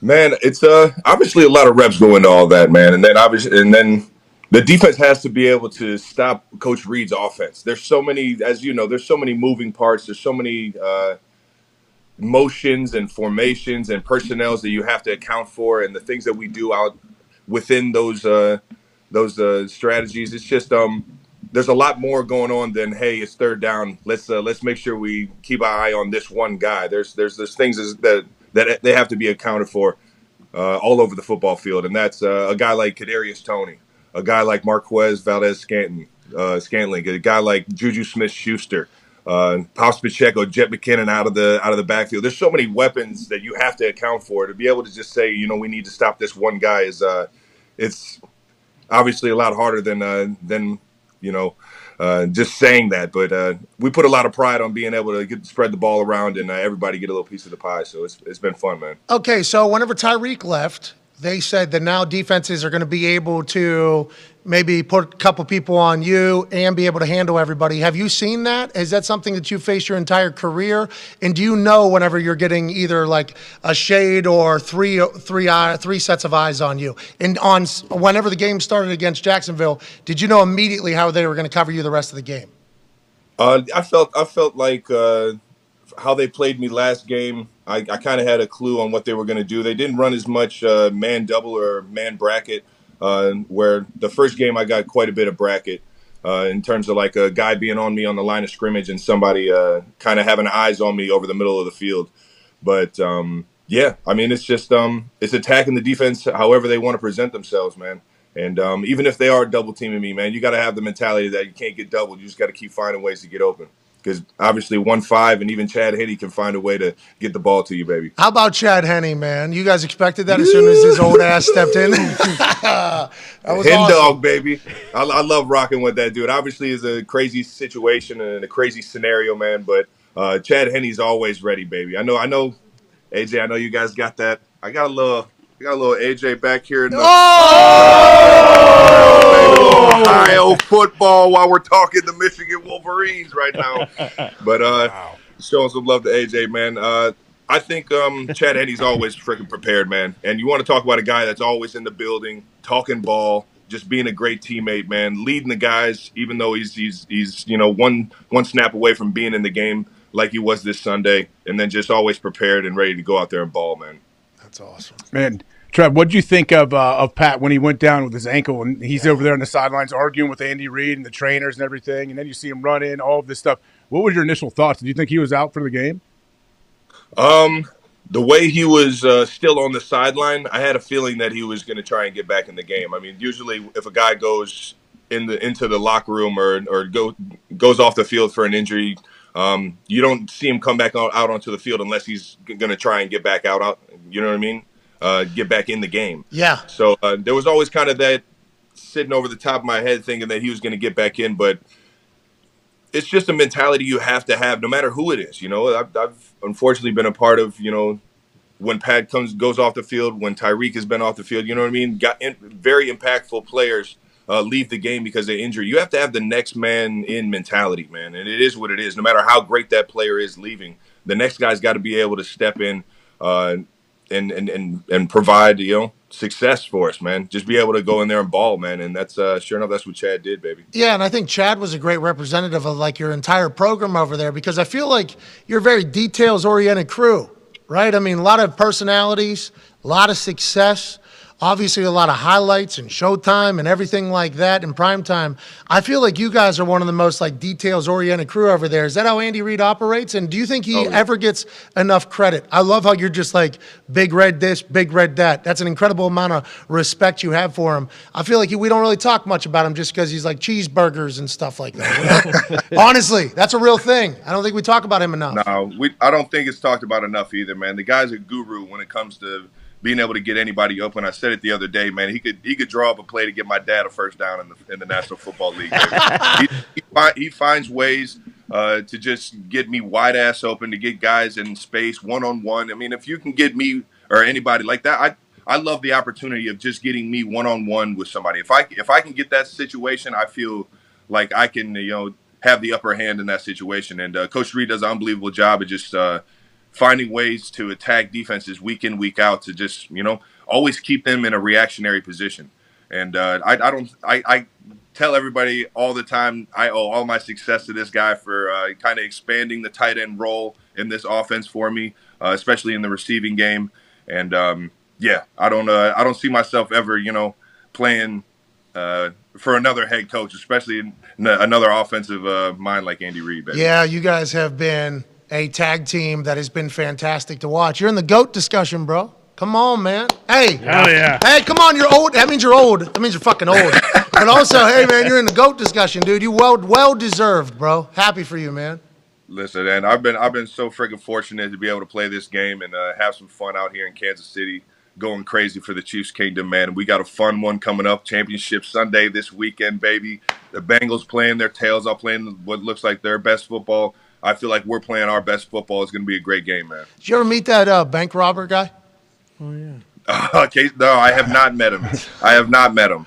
I wanted to. Actually, I might have shaken his hand and didn't know I was shaking his hand because I think he's actually been at Pat's Foundation events. Pat Mahomes. Yeah, he bought a pretty expensive painting. Yeah, should have seen the bank. Yeah. I might have shaken his hand in passing and didn't even know I was, shaking the hand of a legend. That guy was robbing banks. Come watch you guys play football. You've had an incredible run. Can the boys ask a couple questions? Yeah, you know it, baby. Connor, go ahead, pal. Yeah, Travis, obviously yesterday we all saw how your mom traveled from KC to Philly in the same day to watch you and Jason's game. How does she do that? Is that scheduled out to the minute? And then also, is she putting all of her money on the Bengals and the Niners so she doesn't have to experience you and the Chiefs versus Jason and the Eagles? No. Mom definitely wants a Kelce Super Bowl. 1,000%. She'll cheer for the offense if it ever happens. She doesn't have to cheer for anybody on the defensive side. So, but she's a superstar, and I love Twitter world and social media for playing into it and having fun with her.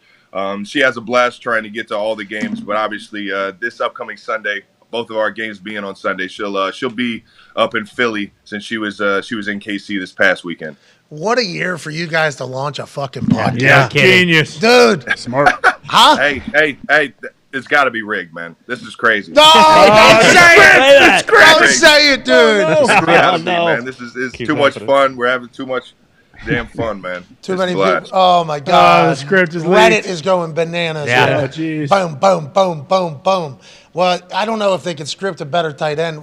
You broke like 4 records of just in the last game alone. Hey, you're fucking killing it, dude. Oh, yeah. You're fucking killing it. Your last 7 playoff games, I assume you know this, but Hembo from ESPN put it out. Obviously, 14 for 98 yards, 2 tuds, 10 for 95 and a tud, 8 for 96 and a tud, 5 for 108, 10 and 133, 13, 118, and 2 tuds, 8 for 109. It's like you come alive in the playoffs. Is there any reason why? Or what? Just get fired up, baby. Woo! Yeah. Kidding me? It's win or go home, and now you got to put everything out there, put it all on the line, man, and go out there and just play your best football. I get more excited. I want to press fast forward from this point on every single year to this point. You know what I mean? To playoff football, there's nothing better than NFL playoff football. Everybody's sitting down, getting hyped for every single play, every single football situation that matters. Oh man, the stakes are high, baby, and I love being on that field going crazy, especially in Arrowhead, man. Dude, there's so many stories that come from literally every play in the playoffs. I love that you recognize that. Right now, I don't know if you know this, Dak Prescott is in the XFL next year. Yeah. The guy can't play football.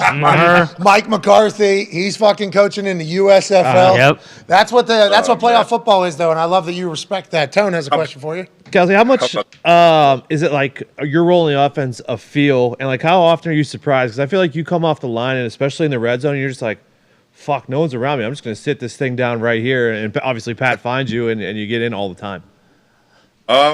Yeah, like I said, there's certain things that go on in this offense in terms of scheme that just get guys' attention going other directions, and I'm fortunate that I'm even in the game, let alone in the game plan that much in the red zone. I put a lot of pride and a lot of honor in being accountable for these guys, especially in situations like that, knowing how much touchdowns matter in the playoffs and putting up 7 matters. But I feel like this offense has grown so much, and Coach Reed's given not only myself but all the receivers and all the backs and all the tight ends opportunities to grow within it.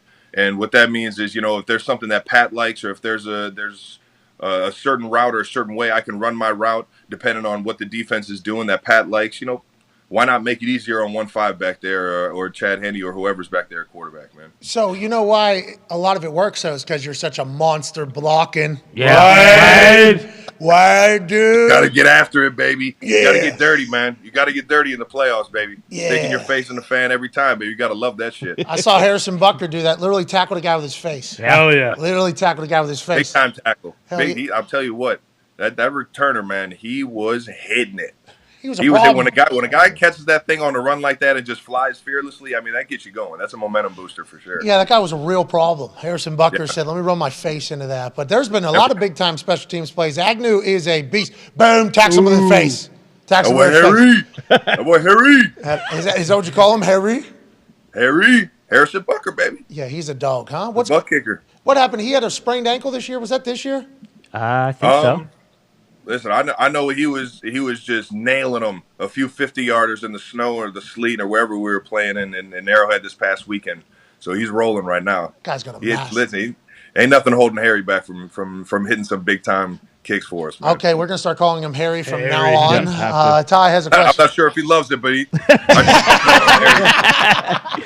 Travis, speaking of all the records you've broken this year in your playoff success, Pat and AJ always talk about the NFL just being Groundhog's Day while you're in the season. And I assume you're aware of how fucking good you are, but do you get to, like, sit back and just reflect, like, oh, shit, I just had 14 receptions in a playoff game, you know, just on this past weekend? Like, is it something where you'll look back at the end of the season? Can you not do that, like, while the season's going on? But, like, how difficult is it not to kind of enjoy what you're doing? I mean, granted, you do it, you know, week in, week out, but how do you not enjoy what you're doing, like, as you're going?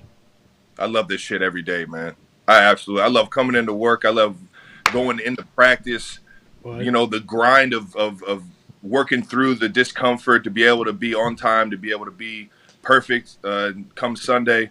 I love every aspect of coming into work and getting better, man. And when you have that mentality, you kind of just, I don't want to say you black out, but the routine of the week and how you attack your week and you attack your day, it just flies by, man. Time flies when you're having fun. And I just love it. And I enjoy coming into work with these guys every single day and every single week.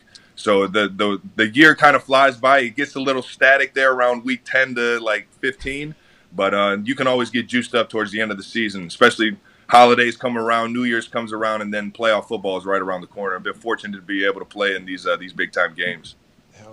Trav, what are your thoughts on all these alien sightings being made public recently? I know you mentioned earlier about something having to be scripted. Like, what are your thoughts on all of that going on? Yeah, you might be one though. Yeah, honestly. Big on aliens. Big on aliens. My dad had a computer set aside that was hooked up to some speakers when I was a kid for satellite radio in space, and I'm telling you, that thing used to make some weird sounds. Used to make some really weird sounds, especially at like awkward times in the night when you're just sitting there as a 10-year-old kid in your room. This is awesome. You hear some shit. Where is this now? Yeah, is your dad still doing this? I'm not sure. I'm not sure if he gave up on that deal or what. Was he sending anything to them, or he was just trying to hear back highlights? He might.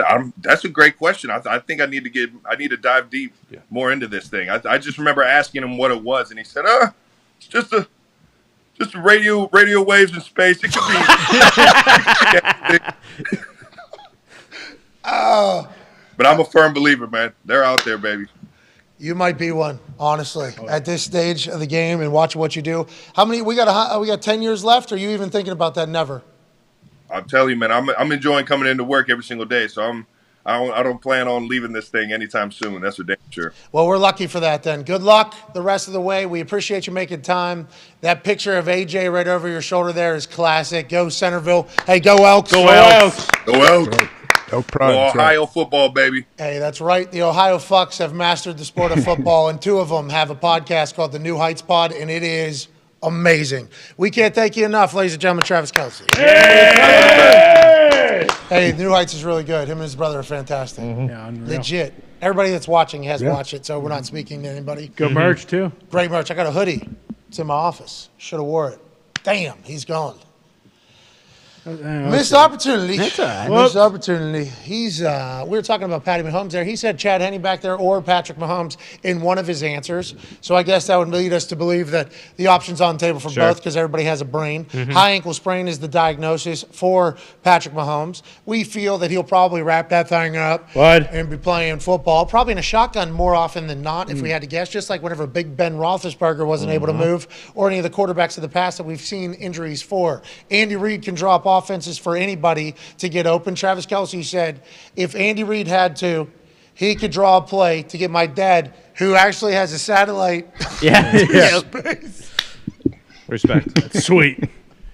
That is sweet. Been on it for a while. And for a long time. For a long time. Long time. Probably his dad, too. Shout out to Mr. Kelce. Shout out. Shout out. And also, let's release some of the findings. Right. Come on. Mr. Kelce, come on.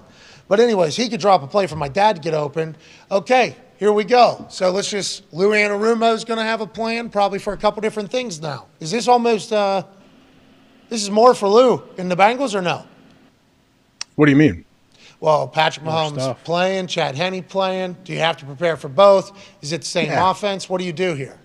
I don't think it changed a whole lot. You're not going. It wouldn't be like, hey, it's Patrick Mahomes or Michael Vick, where they're two different type of players. But yeah, I mean, it definitely affects you. I think with what like the Bengals, what their defense did this yesterday, like these dudes, they tackle very, very well in space, and they are very physical too. Like that's one of the things that popped out from the beginning of the game to the end of the game. And it felt like nobody was open ever. No, for real. Like it.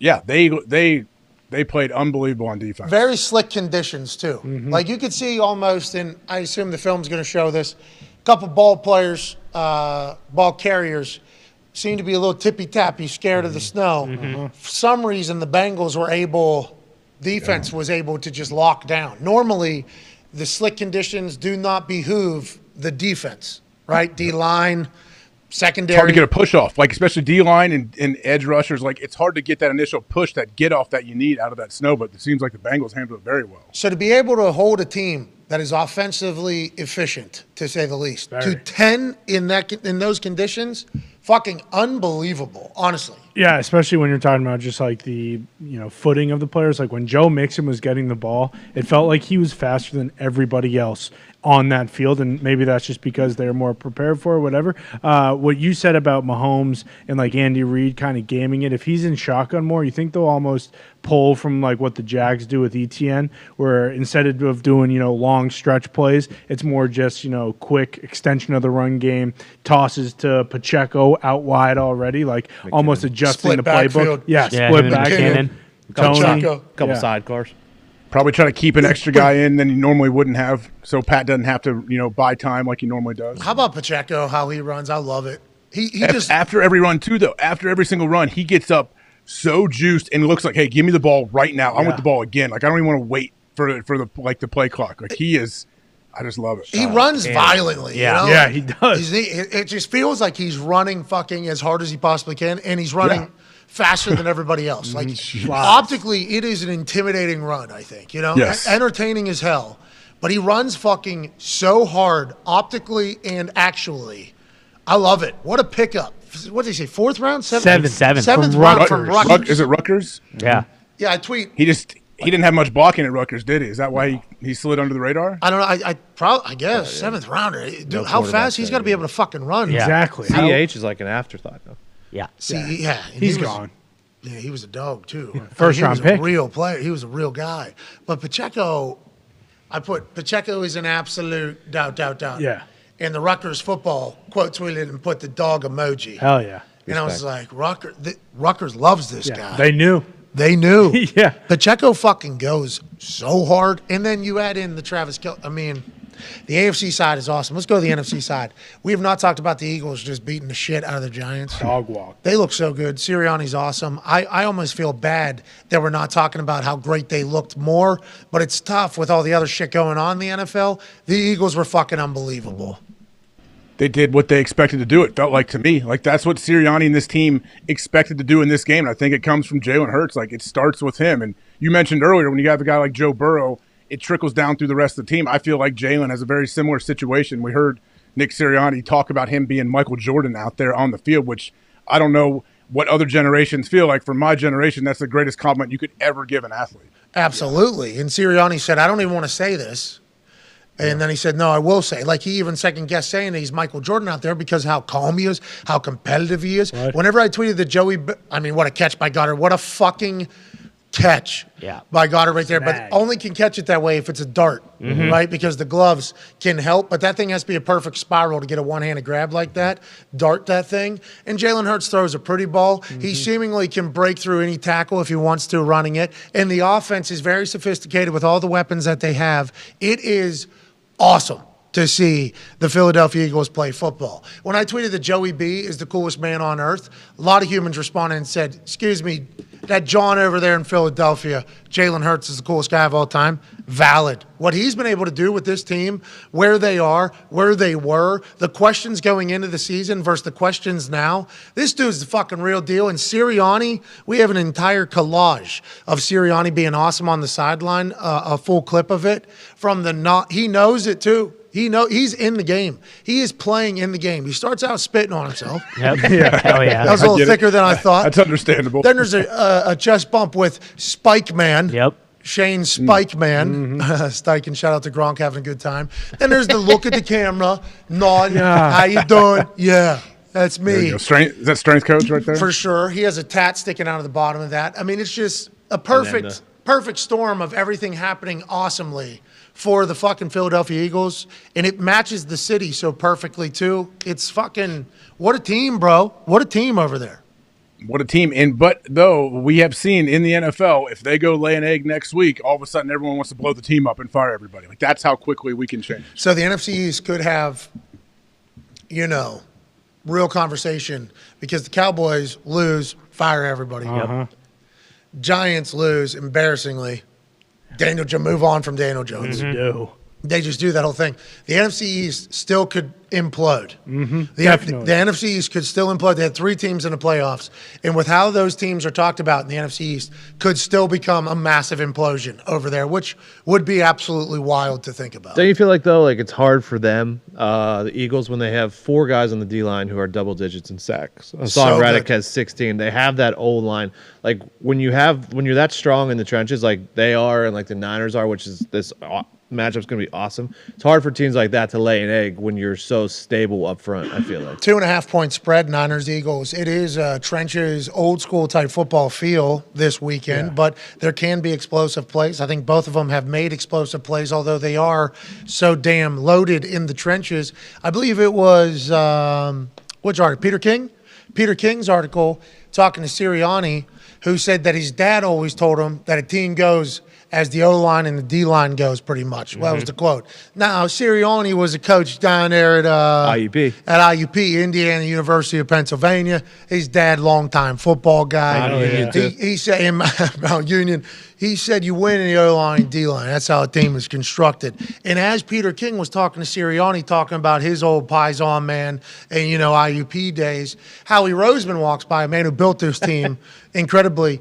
And Sirianni goes, what my dad always said. Yep. And Howie Roseman, who built this team, goes, O-line, D-line. That's what we need. All about the O-line, D-line is what Howie responded to Nick Sirianni. All about the O-line, D-line, baby. My dad's here tonight, Sirianni said after the game, nodding in the direction of his father.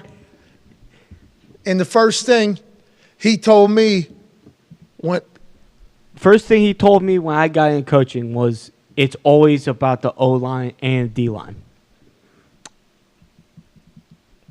And then I was talking to Howie. Sorry, little break there. I couldn't remember if I said that or if somebody else said that. Howie, all about the O-line, D-line, baby. And then Howie said back to me, all about O-line, D-line. We were on the same page with that. I said, listen, you get tested in this division. Yeah, you do. Washington with a great defensive line. Dallas with a great defensive line. Giants have a great defensive line. Everybody wants to make fun of our division, but we had 3 teams in the divisional playoffs. That's a really good team over there, the Giants. Granted, we beat the fuck out of them. That's a very good team over there. We just played one of our best games tonight, though. Yeah, so he acknowledged, the O-line, D-line from his father and his father's father. And what a moment there, Sirianni and he played the 8 Mile battle rap scene. Yep. Awesome. When that guy fucked my girl and did this whole thing. Let them do all the talking. He said, we'll just go out and do our thing. Lane Johnson battles through a groin, but I love Sirianni. I love all his shit. I posted every single thing that he did, okay, because I'm like, the NFL needs more Siriannis. Oh, yeah. We need more of these guys that are passionate coaches, obviously have the whole team bought in. You look at the way they kind of go. And he's himself. He's not scared to be himself at all. We need more people like this. There's a lot of people that hate Sirianni. Yeah, it's weird. There's a lot of people that don't like Sirianni. Still? Wait, you think still? I think my Twitter. Yeah, I think after he was shaking his head into the camera, people were like, you know what? Fuck this guy. I don't like all year they've been like, you know what? Actually, it is refreshing seeing someone who is just unapologetically him and knows who he is and is okay with it. And then they're dog walking the Giants and he does that. And people are like, you know what? Fuck this guy. He's an asshole. I don't like him anymore. It is. Pat, I don't mean to rub salt in the wound, but this is as a compliment to Sirianni. You can kind of see, like, when he left the Colts, it feels like some of that swagger left the team. The O-line play, the D-line play kind of regressed. Good play calling. All right. And he did stand up on that bench on the other side of the field after beating the Colts and said, that was for fucking Frank. That shit's for fucking Frank. Fuck you. We should have listened to Shaq Leonard. Remember, after the initial presser, Shaq Leonard went out there defending Sirianni. That's right. That initial presser was bad. It was. It was one of the worst displays. All part of his plan. All part of the plan. Should have known that's just him. I don't think so, because when he came on here, he was like, hand up. That was not good. Yeah, he did. That was not good. Then you have that opening presser. Yep. He said. Yep. I do like that he is always him. Oh, yeah. We asked him, you have any hobbies? Not really, just kind of football. Dad's a football coach. You know, I think his brother coaches at W and J. Washington Jefferson. I believe so. So this dude's Western Pennsylvania guy. Yeah. We heard about him at the league meetings as well. Everyone's all dressed up and, hanging around, and Sirianni's in a bathing suit and flip-flops playing catch with his son in the lobby. Love him. Beast. Dog. Yeah, Mike Sirianni's head coach at W&J. Yeah. Their team, too, so damn good. Jalen's such a guy. Do they all buy in if they don't have a guy like Sirianni? Who knows? We need to pay more respect for great coaches whenever we see them. Andy Reid and Eric Bieniemy, the way they've been able to run that offense. And I think I heard, I don't remember, is Collinsworth calling that game? I think I heard somebody say, Moose and Joe Davis did a good job, by the way. Yeah, they did. Side note, we didn't talk about that. I thought they did a great job. I had no idea who they. That was on me. These are commentators this evening, is what I tweeted. And then, honestly, I thought they did great. It was a blowout, so that's kind of their thing. I thought I heard the commentator though say that Andy Reid and Eric Bieniemy exchanged play calling duties. Really? I thought I heard that. Like What do you back mean? and forth, like every other game. Like sometimes Bieniemy will call plays, sometimes Andy Reid. Because I was under the assumption That's weird. Andy Reid always calls plays, and I always thought that's why Eric Bieniemy maybe doesn't get every single job that he is interviewed for, because it's like who's actually doing it, and it's always been kind of alluded to that Andy Reid calls the plays mostly. But then you hear like some people come out and be like, well, Eric Bieniemy designs a lot of the plays. He's a large part of the strategy. And then I heard the commentator say that he calls plays. I didn't know that. I didn't know he calls plays sometimes. But does he? Who is calling it into Pat Mahomes' helmet? Who has that? That's Andy Reid all the time. Nagy. Right? I don't know if it's Nagy or not. Nagy is in the picture a lot. Oh, yeah. though. Yeah. He's over there a lot. What Great seemingly football coach. Organization ruined him. Who's that? Which Feels one's that that? way. Oh, Chicago really? Bears. Yeah. But that's a whole interesting debate to be had there. But I love whenever we have a great football coach on display. Let's talk about Big Mike McCarthy. AJ, time management, obviously punt with 2 minutes and 30 seconds left, or 30 seconds left on the clock. Late decision to punt, slow up. Play clock's at like 6 seconds when the ball is snapped. Obviously, at that stage of the game, you would hope that you'd be able to save as much time as possible with plays. Kind of looked a little bit clunky. Clock management, certainly a question.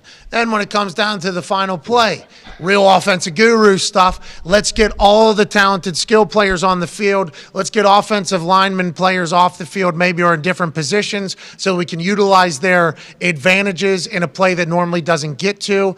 I understand getting a lot of skill players on the field for the annexation of Puerto Rico play, because you have a higher possibility of somebody athletic having the rock whenever that thing gets tossed backwards and everything like that. Not a high probability to score, to Ian Rappaport's point. But this is the worst play in the history of the NFL, everybody's saying. I'm not the only one who said it, but they're the ones saying worst play in the history of the NFL. The clock management, they're not able to win. Dak throws 2 picks. What are your thoughts on the Dallas Cowboys, and why is nobody seemingly taking into account how fucking great that Niners defense is that steamrolls center Ezekiel Elliott, who had a great shotgun snap? Well, unfortunately, the game gets overshadowed by this play, I feel like. And who knows? If this works, are we saying these guys are the biggest geniuses we've ever seen? Bingo. Probably. Changing the game. Remember, they used to I trot want to know out. what it looks like. What's that? I'm sorry. I want to know what it looks like when they install this. I want to see what the sheet looks like. What exactly should happen? That's So what I want to see. this is what I think. You want to know what I think happens if we put the picture back up there? So I think they're trying to get the ball. Obviously, they got big guys down at the bottom. They got big guys up at the top. One skill position down at the bottom, T.Y. Hilton. One skill position up at the top. I'm not sure who that is. That's C.D. Lamb. And then they got two in the slot. And they got, So I think slot's supposed to be hook ladder. I think slot's Dak, supposed to be. You can see Dak take off too. He's running up to get a part of it too after he throws the ball. I think there's a hook ladder throwback aspect that's supposed to be in there. Nonetheless, I think they're supposed to get it to a skill guy like T.Y. down here with a couple big guys in front of him. I think. I'm not 100% sure. They want 66 to make that block. And 73 to get down there. And then that makes sense. If they throw it But back look to at the Dak. other way. Dak's coming here. Dak might come try to get that pitch and then give it back like in reverse to T.Y. coming across the field or something. I'm not sure. On paper, though, this was the fucking It's one. got the makings for a really good play. This was the one. It looked like they were going to make it happen, too. And then whenever they didn't, I was like, oh, that's a shame. We just hit a super boom. Let's go, Hawker. Did you pick the Niners strictly because of how good their defense is? Never gets talked about. Purdy made some incredible plays. George Kittle is a dog. Obviously, Christian McCaffrey gets hit so hard so often. It's absurd. There's some like real car wrecks yeah. happening on a regular basis with Christian McCaffrey. Every play, seemingly, he's taking a big time shot. He's getting right back up and getting back in there. Shout to him for doing that. That team is loaded. Ayuk, Debo, doing it. Everybody. Okay, they got a great squad. The defense, though, AJ, is that why you like them so much for the Super Boost? Is that why you like them going forward, maybe, as underdogs going to Philadelphia? Yeah, I mean, I'm not going to make my official selection yet, but Smart, you're hot right now. I mean, don't you look at their offense, obviously, and you see the weapons they have, their offensive line. Kyle Shanahan, unbelievable play caller. That's its own deal. But then you look at their defense, and I just don't see them having a rough – like, it's going to be an awesome matchup. That's what we mentioned earlier. Like, the matchup between them and Philly is so cool because they're the O&D lines for both these teams are so good. But then everywhere, like, wherever you look, I don't see many weaknesses in either of these teams, especially when you look at their defense. So, yeah, I mean – Fred Warner, Greenlaw, those guys, like they're such difference makers right there in the middle, and they can do so much because of guys like that. And we got to remember, Warner, that defense talks shit as well. And I assume the Philadelphia Eagles defense talks shit as well. CJ GJ is back on the field. Yes. What a game for the NFC Championship. Yeah, the craziest part is thinking about how great both defenses are, but then when you also think about how it feels like neither of these offenses can lay eggs because of the fact that they have unbelievable run games and they can throw the ball. Like I don't know if Didn't you say earlier? What's that? Something about Shanahan's offense. I do think, and Whoa. this isn't a knock on Purdy at all because Purdy has played unbelievable, but Shanahan's offense is so good that it's hard to imagine. Saying that about Andy Reid's offense? Yeah, absolutely. So Patrick Mahomes is still great. This is not a Exactly. knock on Not a quarterback. knock on the quarterbacks at all. Like, Purdy is playing out of his mind. The guy doesn't turn the ball over. I feel like that is the number one thing that a quarterback needs to do, and he's one of the best at it. But it feels like if Cooper Rush was a quarterback for the Niners, or let's even say a Dak Prescott was the quarterback for the 49ers, that this team would also be able to go to the Super Bowl. Yeah, well, I'm throwing Dak in there because people are talking about him like he's trying to How about Kirk Cousins? How about Kirk? Yeah, well, he boom. did actually, right? Yeah. In Washington. Yeah. Shanahan tried to get him in the offseason, they said. Like, it feels like the Niners are so good at making their quarterback that great. And Rap Sheet said this about, the whole Tom Brady thought is that they do view the quarterback like a running back position where you can almost just plug and place a guy and then you just have to, hit spots. Because how many times do we see, Purdy throw to guys that are wide open? Obviously, he makes throws to Kittle and I Ayuk, mean, this but- guy, he's I love making those Purdy. decisions. Yeah. I think there's a lot of times where you could potentially sky cam a quarterback. Yes. And there's an open guy. Like, hey, you missed the open guy. That's a massive part of being the quarterback, I think. Right?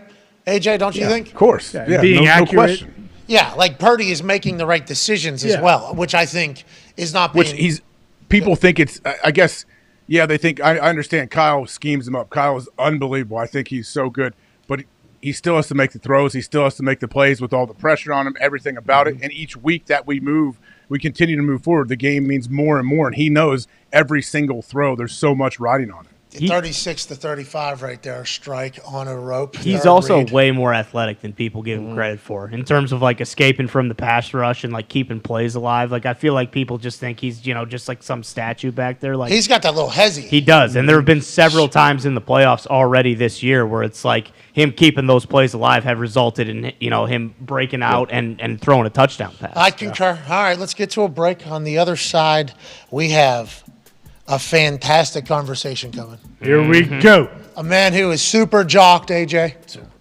Super jocked. Dwayne Johnson? Basically. Not as jocked as Dwayne Johnson. Well- Dwayne Johnson has gone back. Hey, we're getting like 2.5 years ago Dwayne Johnson right now on social media. I'm fucking pumped about it. Yep. T's and P's. What's that mean? We're back. We're back. We're just feels like Dwayne took some things personal that were said about him through the Black Adam situation. Right. Yeah. And it feels like we got fastball DJ back. Yeah. In the words of Will Sasso. Much Much more mana ooze. Monos. Much more ooze. It's being reported on the internet that The Rock will not be wrestling at WrestleMania because he doesn't have enough time to get into shape in his schedule. That on. guy's always in shape. What the hell is that about? It feels like he's in shape. Oh, That's he's what- wrestling. He's that's what- it's a work. It's a program. Whoa! Work yourself into a shoe, brother. Are you sniffing it out? Is that what you just said? How could The Rock? He's got to come back. That's a joke. The Rock is in shape 365 days. It was a report on the internet. Who knows if The Rock ever said anything? Who reported it? He needs The the internet. marks. He needs the marks now. I want to to know. sheet. Oh, I thought that was going to bounce in the back. So who's coming on the show then? Oh, Adam Vinatieri. There we go. Oh, you're right. Almost as Jack. Yeah, He's basically in the same mountain from ballpark. Game of Bro, Thrones. have you watched that video of him and his kids? Yeah, and the spaghetti strap tank top. Yes. Yeah. Dude. Giant traps. He's Looks like coming he in that, deadlifts right? 1,000 pounds. Dude, I don't know what he's about to do to this Hawk House, but I assume it's going to be I'm scared. some Medieval. damage. He might not have enough weight. Boom. Foosballs. Is Bruce? How's Bruce doing today? Is he Oh, okay? shit. Good call. Yep. Ladies and gentlemen, what was that? That's why. Yeah, that's Thank right. you. Some redemption. Save him. Get some Thank you. redemption, Bruce. Thank you, Thunderdome Universe and AJ Haw. Speaking of, I missed all those because, what's that? we got to pick Jesus off the ground, or Bruce doesn't have a chance in hell to make any of Jesus these is on the putts. ground. What happened? Jesus is laying on the his back. floor and he's Jesus. Jesus on the floor and he still blesses you. Where was he? I think he was right next to the Steve Jobs. yeah. He was right where he was right where he belongs. He's right Yep, on top of that's that right. handwritten letter from Joe DiNardo to you. That's right, because he's right next to Joe. Yeah. Thank you, Joe. Upstairs and right here. Handwritten. Rest in peace, Joe DiNardo. Miss you, Joe. Love you, Joe is his Did right they hand exhume man his in body? heaven. What's that, pal? Did they exhume his body and then put a little pen in his hand and guide it to write you a handwritten note? No, he wrote it No, he before. wrote What's it your before he problem? died. Yeah, knew. He saw the storm coming. That Predicts was weather, the Thunderdome. that's right. Thank you, Joe. He's all knowing. He's all knowing. I got my Joe DiNardo socks on today. Do you really? No. Boom. like Hell his yeah. face or Yeah. his actual socks. He won that. He won that at the Christmas thing. Yeah, that's bullshit. Good get there, Nick. Rest in peace, Joe. We appreciate you on DiNardo, and welcome back to the desk, Jesus. And we're gonna need everything you got because it is time for a man to make amends. It is time for a man to make good. Come on, Bruce. Come on, a lot of the things that were being said about this man, and I think Joe, thank you so much, Joe. There we go. I think a lot of the things that were being said about Bruce were very rude and uncalled Come on, for. Bruce. Oh, yeah, absolutely. People were saying that this man's performance on Friday led to the Giants getting demolished by the Philadelphia Eagles. Oh! People said that this man, missing putts and shots and throws, leaked into the locker room, and Murphy's Law took place. What could go wrong did go wrong, and the Eagles did their thing. But I said that was incredibly rude. Obviously, those two things are not linked at all. This happened in Indianapolis, Indiana.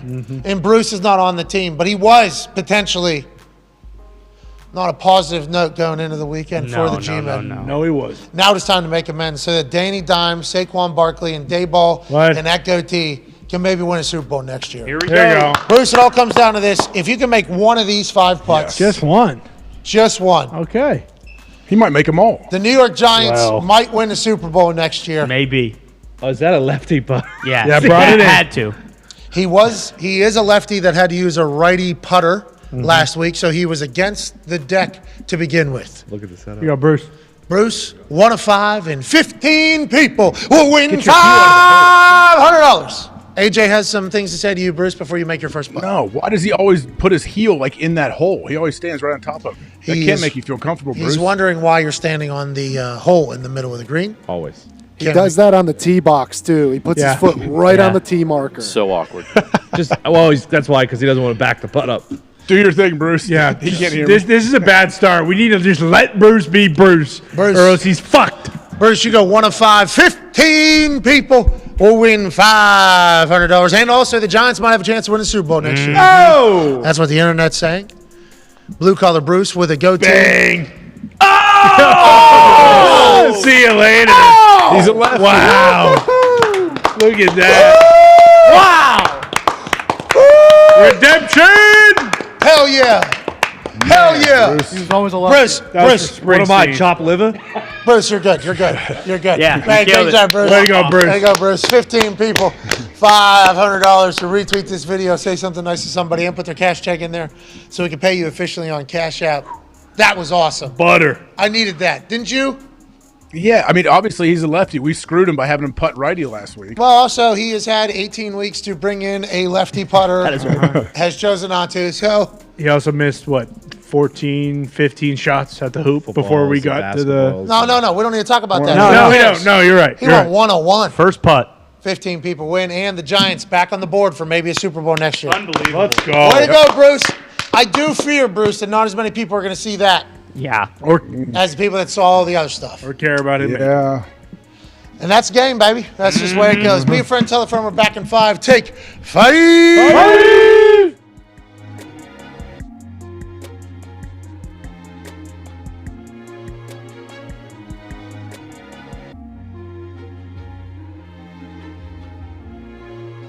Tonight is a night where everything's going to be remembered. Every play, every sweat, every fight. Hop in the car, watch it go vroom, vroom. I told her mom that I was soon. Knew as a child back in the womb. Hey, let's have a national championship Monday, huh? My name's Pat McAfee. I've started this show 2 different occasions already. This will be the 3rd. Wow. It's 2023. We eat adversity for lunch. There's just so many different forms of gummies coming in my mouth. Boss man, can you do a kickflip?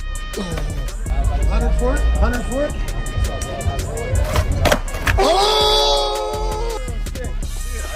Come on, bro. That was awesome. Hey, this little teddy bear is cool. This little round thing. Sweet. All right, I feel pretty good for this ESPN party. Let's go have a blast in there. Boom. Need you to do a red carpet. I've never done a red carpet before. I got to poop, sorry. I don't know if now's the time. We're invited to the ESPN party, and now we are all sitting on a red carpet. We had no idea this was coming, obviously. We thought we were just getting some free drinks. A lot of people on the internet say I look tired. What's that all about? I'm a massive fan of Posner. He was getting motivational speeches in between songs. He was playing other people's songs. He was telling people to stay down. We're going to make a moment. Only on the count of 3, we're going to go crazy. Oh, I know. Sad song. Sad song. Oh, yeah. A couple of these. Bring it up. Bring it up. Boost up. What do you like? What'd you do? Gotta make it back this game, baby. It's gotta last until 9 o'clock. Happy birthday, sack of shit. I'm so fired up to be here. Yeah. Hell yeah. I got a necktie and everything. Holy shit. Tim Tebow's here. Oh my God. Look at that cut. The most handsome shot in our show's history. Nick Saban has been spotted at SoFi. Great work in the back. Fox Team boys crushed it. Now we got game day, then the mega cast. Let's go.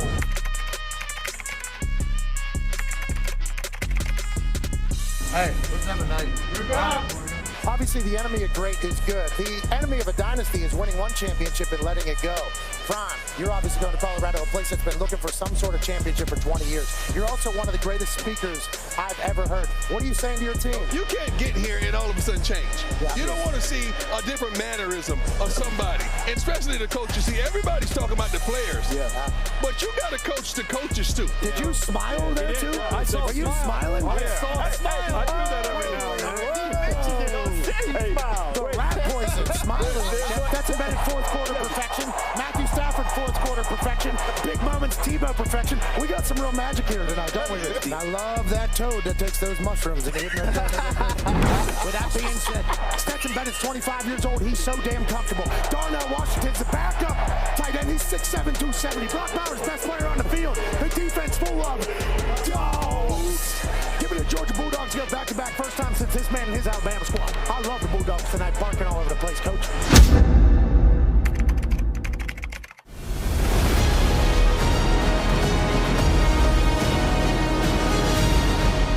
Here we go, huh? A little bit of rush from old game day down in the field. He went all the way to the roof to come back. We are so sorry. All right, let's roll. I gotta get to the sleep. Then I'm gonna hop over the sleep range. Good, Red.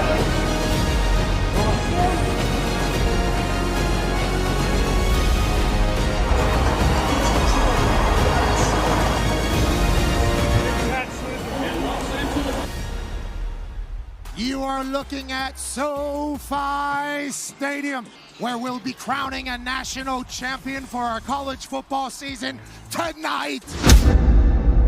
And the Dogs are on the board early. Wide open. That's the shot that they wanted, baby. Stetson Bennett with his second touchdown in the first half. Pick. Oh, no. Georgia's first down. One-handed. Touchdown. Brock Bowers. Touchdown. It is currently 45-7. It is 52-7. Touchdown. Jeez. This is just a good old back home ass whooping. It's a blowout, and that's the way the cookie crumbles. Hey-o. That son of a bitch, Uga, is having the night of his life. Wow. It's raining indoors in Los Angeles. This is God taking a tinkle on something magical, isn't it? Let's get mustache. Get him on camera. That mustache. Holy smoke. Holy smokes. Why don't we call a game? Holy hell, Tim Tebow is coming. Tebow, we're live. We're on. We're live right now. Welcome back to SoFi Stadium. Right before the break, an extra point almost killed Tim Tebow. Natural instincts had to take in place. I could not lose the greatest human on earth, and I'm happy they gave you that ball, Tim. Tone, act like you're Sonny Dykes, please. All right, boss. First half didn't go our way. We're doing this for the great state of Texas. You know who else was down 31 points? Who's that? The Italians. All right, let's take the tractor another round. What are you watching out there, Coach? Honestly, you know, they're better off grabbing Luka Doncic out of the crowd and maybe lining him up next to Quentin guys in that receiver. Because they can't do a damn thing. We decided Tebow here, formerly known as praying for this TCU team to do something. So you put your hands up, play that song, butterflies fly away. Thank you for your service, sir. You're a badass, man. Those other Americans, I wouldn't be here. What a run, huh? The boys crushed it. Appreciate you. TCU sucks. You'll be so mean all the time. What? That's all she wrote for college football season. What a year. Let's fucking get home.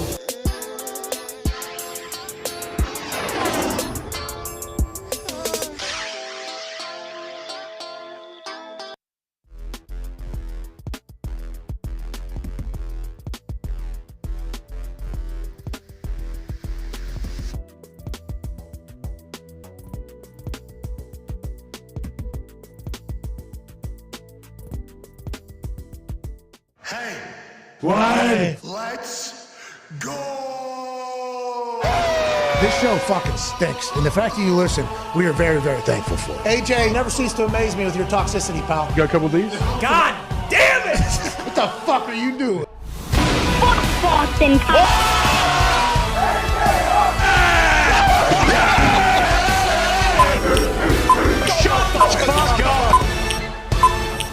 Hello, beautiful people. Welcome back to our humble abode, the FanDuel Thunderdome, on this Overreaction Monday, January 23rd, 2023. Hour 3 starts right now. Football! Woo! Had a great weekend, didn't Hell we? yeah. Yeah, it did. 2 games on Saturday, 2 games on Sunday. Now we got 4 teams left. The man sitting to my left, your right, is a man who got the super boost right for us just yesterday. Hell yeah. That's AJ Hall. Baby AJ. Hey, baby AJ. Thank you, AJ. Thank you. Thank you. Yes. AJ, anything to say to the thousands and thousands of people that rode alongside your big brain, super boost just yesterday?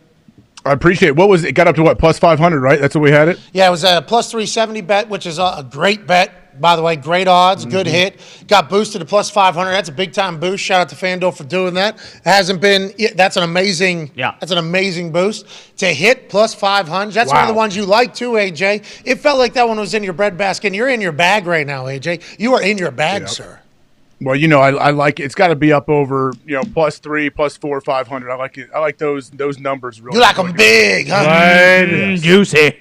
You like $10 turns to $50 real quick, don't you? Thick. Yep. You like 1,000 turns. What's that, pal? What did Ty say? Juicy. Oh. Okay. Tasty. Yeah. Wide. Thick. Wide. Big. Wide. Bovacious. Wide. Succulent. You like those big ones. Supple. Plus 500. Us too. I loved it. I needed it. To be honest, I lost every other fucking bet. Oh, yeah. AJ, I'm in a bad spot right now deciding what's going to happen in the game that I haven't seen yet. Bad. We're talking about bad spot. I'm thinking things are going to happen. For instance, the Jacksonville Jaguars, they're going to put an X on Travis Kelce, aren't they? They're going to triple team him. What's that mean? Juju Smith-Schuster, how you doing? Keep moving. Loves the big moment. He is certainly going to have a big-time game. Let's go ahead and do that. Well, Travis Kelce has 14 receptions, actually. Biggest game in the history of tight end, does his thing. You think they wanted to take him out of the game or they just can't? What happened there, you think, AJ? I'm sure they wanted to at some point, but it's kind of true, though. Okay, take Kelce out. They have so many other options, so many other plays, and guys that can beat you down the field and beat you deep as well. So you can try, but yeah, it's tough. Kelce's so good at – just watch him. He's so good at finding the tiny little windows, wherever that may be, has such good feel, and Mahomes always seems to find him when he needs it. He just gave a lot of credit to Andy Reid for drawing up plays, but – okay, so that would indicate that my theory is completely wrong. I just think him and Patrick Mahomes are playing a different play every play. Like, I feel it's like, what are they in? What are we in? We're doing our thing. And I assume that's been, like, curated and created in the nest of, like, hey, this is what we're doing. But it's unstoppable. Yeah. Travis said it's a lot of reps, and it's true. Like, it feels like Mahomes and Kelce, are sharing the same brain when it comes to what he does. Yes. It's cool to see. Yeah, it is. Like that he had like 3 mock block catches, kind of leak out the backside almost. This was for a touchdown. He had a couple for first downs. It felt like it's seemingly unstoppable when they're on the same page. And that's another reason why Patrick Mahomes' health coming up is going to be a big deal, because that is weapon number 1 in the NFL right now. Also, how many guys? It seems like he has carte blanche to just kind of do whatever he wants out there. Like, run whatever route you want, whenever you want. Doesn't matter the situation. And again, to you guys' point about him and Mahomes always being on the same page, they're never, Mahomes isn't ever throwing it behind him because he thinks he's running something else. How many guys in the league actually can go out there and just kind of run whatever route they want on every single play? AJ, you tell me. That was kind of what the Patriots were for a long time, right, with Tom? It was option routes. I think a lot of times receivers have less freedom than we think. And I know Gabe Davis comes on and talks about how they have so many option routes, and we see Kelce. I'm sure he has lots and lots of freedom, but there's definitely plenty of times when I think they have locked routes where you can't really mess with it because it messes up all the distribution and everything. So us calling them option routes when they're not would be saying that the players are making better plays than the coaches, the play that's being drawn up or whatever. So I can't understand how that is maybe a slight towards some people if we talk about things being option routes. But I thought that's why Julian Edelman, Tom and Julian, and that's working off the leverage. You work off whatever the defender's leverage is. Options. Hey, this route could be this, depending upon what this is. That was Peyton's offense. Yes. A lot of Peyton Manning's offense, which I got to see. It's hey, in this situation, we're running this. But if they show this, everybody has to be on the same page without us all yelling to each other, okay? We can't all yell to each other what we're doing here, and everything operates different. They all have to see it the exact same way. And if they don't, turnover. Boom, turnover. That's going to happen. Seems like Patrick Mahomes and Travis Kelce, whenever they need it, it's always going to happen. Yeah. It's always going to be those two, and they never are off script together. There's always some play that's made that doesn't make any sense. And Travis is at the top of every single stat sheet right now for the tight end position, and he's nowhere near stopping. nowhere near stopping. It's unbelievable. Yeah, the chemistry they have, it feels like almost like Aaron and Devontae last year and in previous years. Like they just kind of are always on the same page. And for the Jags, is it almost that their D coordinator, or I forget what his name was, but Caldwell, yeah. Does he have too much faith in his guys in a situation like that, where it's like, okay, we don't have to do anything too special with Travis Kelce because we have, Yeah, that Devin is a Lloyd question. Is that a thing, AJ? That's possible. Yeah, it's definitely a thing where a coach can come to a couple guys that maybe matched up on him the majority of the game. Like, hey, Dot's on you today, man. Like this, it's on you. We need you to step up. We need you to make plays. And they've probably felt really good about the plan going up all through the week in practice and how they're going to play everything. And then you get in the game, and it's like this right here. If you go that from the beginning there, well, that's a D end on them. So, when you're blitzing, you're on a fire zone. Usually the weak side D end will drop. Travis put like 7 moves on the dude in a 1 yard span. And then threw him off as well. See you later. Yeah. That's like the Kittle play. He had number 96 covering him down the middle of the field, 20 yards down. It's like some of these schemes are able to be a matchup nightmare. They have coverage beaters, and it seems like these great play callers and play designers have the capability to put their best players into position to beat all these guys.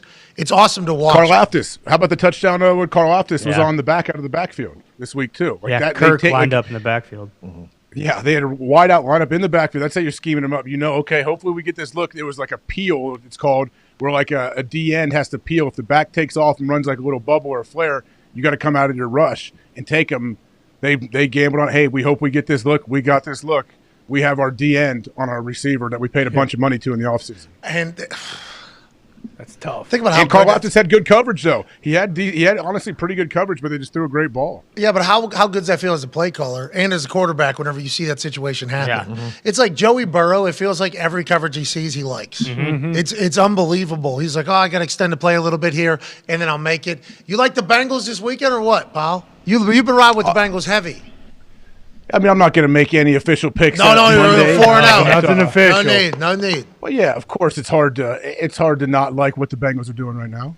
I feel like you like their defense a lot. I love their defense. Because I think they fly under the radar. So I think that when we see them, I just love how they tackle, man. I don't remember many missed tackles from that game at all. I remember DBs, nickelbacks, backers, corners, everybody coming up and making big physical tackles in big-time moments in the open field. And they were all coming from the right leverage, too. It felt like everybody was in the right spots. And very disciplined. Yes. Just so dialed in almost. That's not easy to do, especially in those conditions. Yeah. Lou Anarumo, I assume he's up for a lot of head coaches should be as coaching position. Is he interviewing? We haven't heard about him interviewing for jobs. Come on. I don't think so. Come on, let's get this guy a job. Come on. Yeah, one city. Cincinnati wants nobody to know that he exists. Yeah. Cincinnati's like, no. Lou's getting a lot of love, isn't he? He's doing too much love almost everywhere he's going. Lou Anarumo, every time he comes on here, he crushes. Mm-hmm. Yeah. Is he getting interviewed for Indianapolis? Did we interview? I know D'Amico Ryans canceled his Indianapolis interview and Houston interview. Oh, that makes sense, though. No, he did two. He played for Houston. Yeah, he did. He said he wants to do them a later time.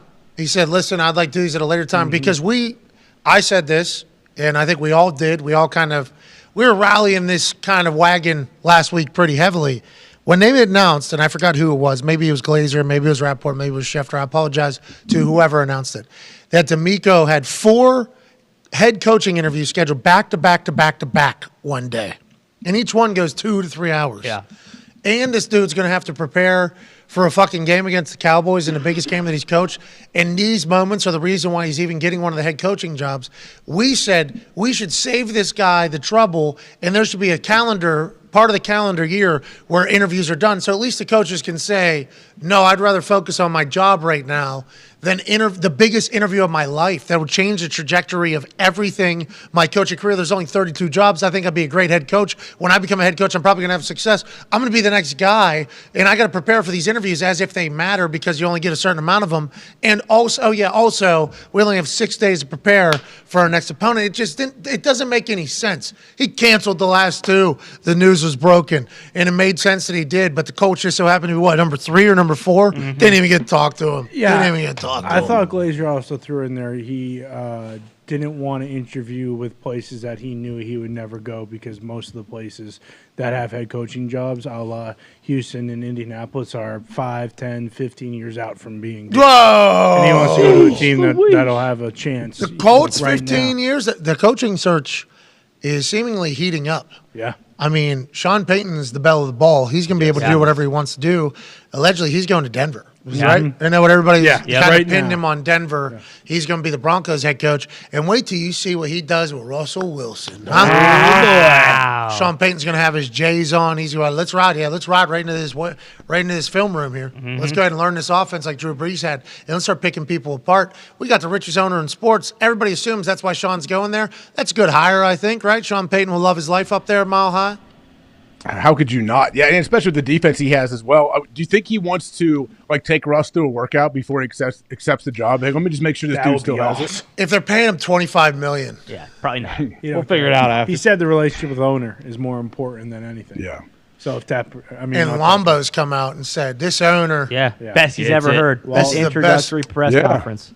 Unbelievable. Let's talk about Shannon Sharpe getting into a fight with the Memphis Grizzlies on Friday night in Los Angeles at the Lakers game. Unreal. While dressed incredibly. Yeah. A lot of people obviously going to get mad about this type of thing. Me personally, the fact that he didn't get booted and the fact that everybody in the arena was pretty much like, yeah, Shannon, yeah. Get him. Beat their asses. Shannon was going to fight the entire Memphis Grizzlies team, including some parents. Most specifically, John Morant's dad, who was there looking so cool. And I assume he's at every single game looking like that. What a moment here. Obviously, Shannon apologized for all of this, talking about he needed to be the one that lowers the temperature in the stadium as opposed to raising the temperature dramatically in a stadium and everything like that. Shannon Sharpe's one of the only humans on earth that can get away with this. Let's not make this a habit, I think, is what we're all thinking here, AJ. Yeah, and I mean, I wouldn't be taking Shannon Sharpe on. I mean, look at the dude. Like, I love when he was doing that with his hand signal. He was trying to, you come right here. Like, when he was pointing, that was my favorite part. I'm not allowed on the field, or not allowed on the court. You know I'm not allowed on the court. You come right here. And what did he say? You don't. I bet you won't. I bet you won't, yeah. Yeah. It's fantastic. Yeah, unbelievable. Then the quotes he gave to the ESPN reporter, Dave. Yeah. I don't know who Dave is yet. They didn't want this smoke, Dave. They do all that talking and jockeying, and I ain't about that jockeying. It started with Dylan Brooks. I said he was too small to guard LeBron. He said, fuck me. I said, fuck you back. He started to come at me, and I said, you don't want these problems. And then Ja came out of nowhere talking. He definitely didn't want these problems. Then Dad came, and he obviously didn't want no problems, but I wanted anything they had. Don't let these fools fool you now. Beast. He's giving that interview too.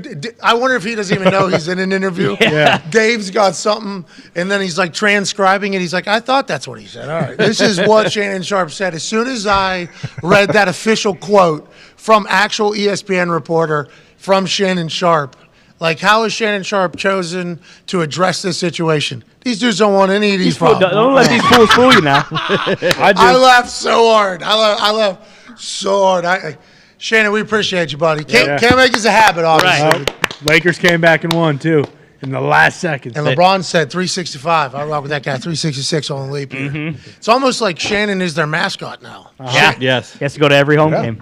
I think he does. Yeah. I'm pretty sure he does. And he's there. And then, obviously, Skip Bayless. Oh, he's not happy with Man, that. He was upset. Bro, he threw his... Especially when she knocked on the door, or knocked on the thing to let him know it's time to start the video. Bingo.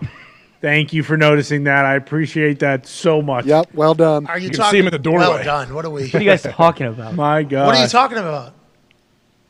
There's 2 seconds, then you hear, and then he starts walking. Yeah, that's Ernestine gave the signal. That's him kicking the door. Guys, no, that's not real. He so genuinely threw that jersey away, too. She had been filming him for 20 minutes. He was sulking in the hallway. Yeah, she knew that something was on the line because he had been crying, I'm throwing this away. And she just started rolling. And then he turns the corner, dripped out, shoes impeccable. Look great. Absolutely unbelievable. Shoes in the house. And then shoes in the house, that's how clean the shoes are, and the house. Right. That's living... Skip's living real good, real nice. Move. He took that thing, though. I thought he was going to knock the plane off the wall. Yeah. He fucking was not happy. Oh, my God. This 4 jersey ain't for me anymore, he said. I thought he was lighting on fire. Looked at both sides of it, too. Well, Ernestine stopped it because he stomped out, and she was like, come on, Skip, you're an adult. You know? That's what she said. She turned the camera off. And then he came back and said, "Get off me, Ernestine!" And he grabbed a lighter fluid and he fucking Gassed it. and then he took a match and boom, and then he threw it so hard the fire went out. Yeah. So he had to fucking light another one. And then same situation. It was Ernestine wild. said, "You gotta be nicer with the match, Skip." He said, "Shut up!" So he was, "Shh."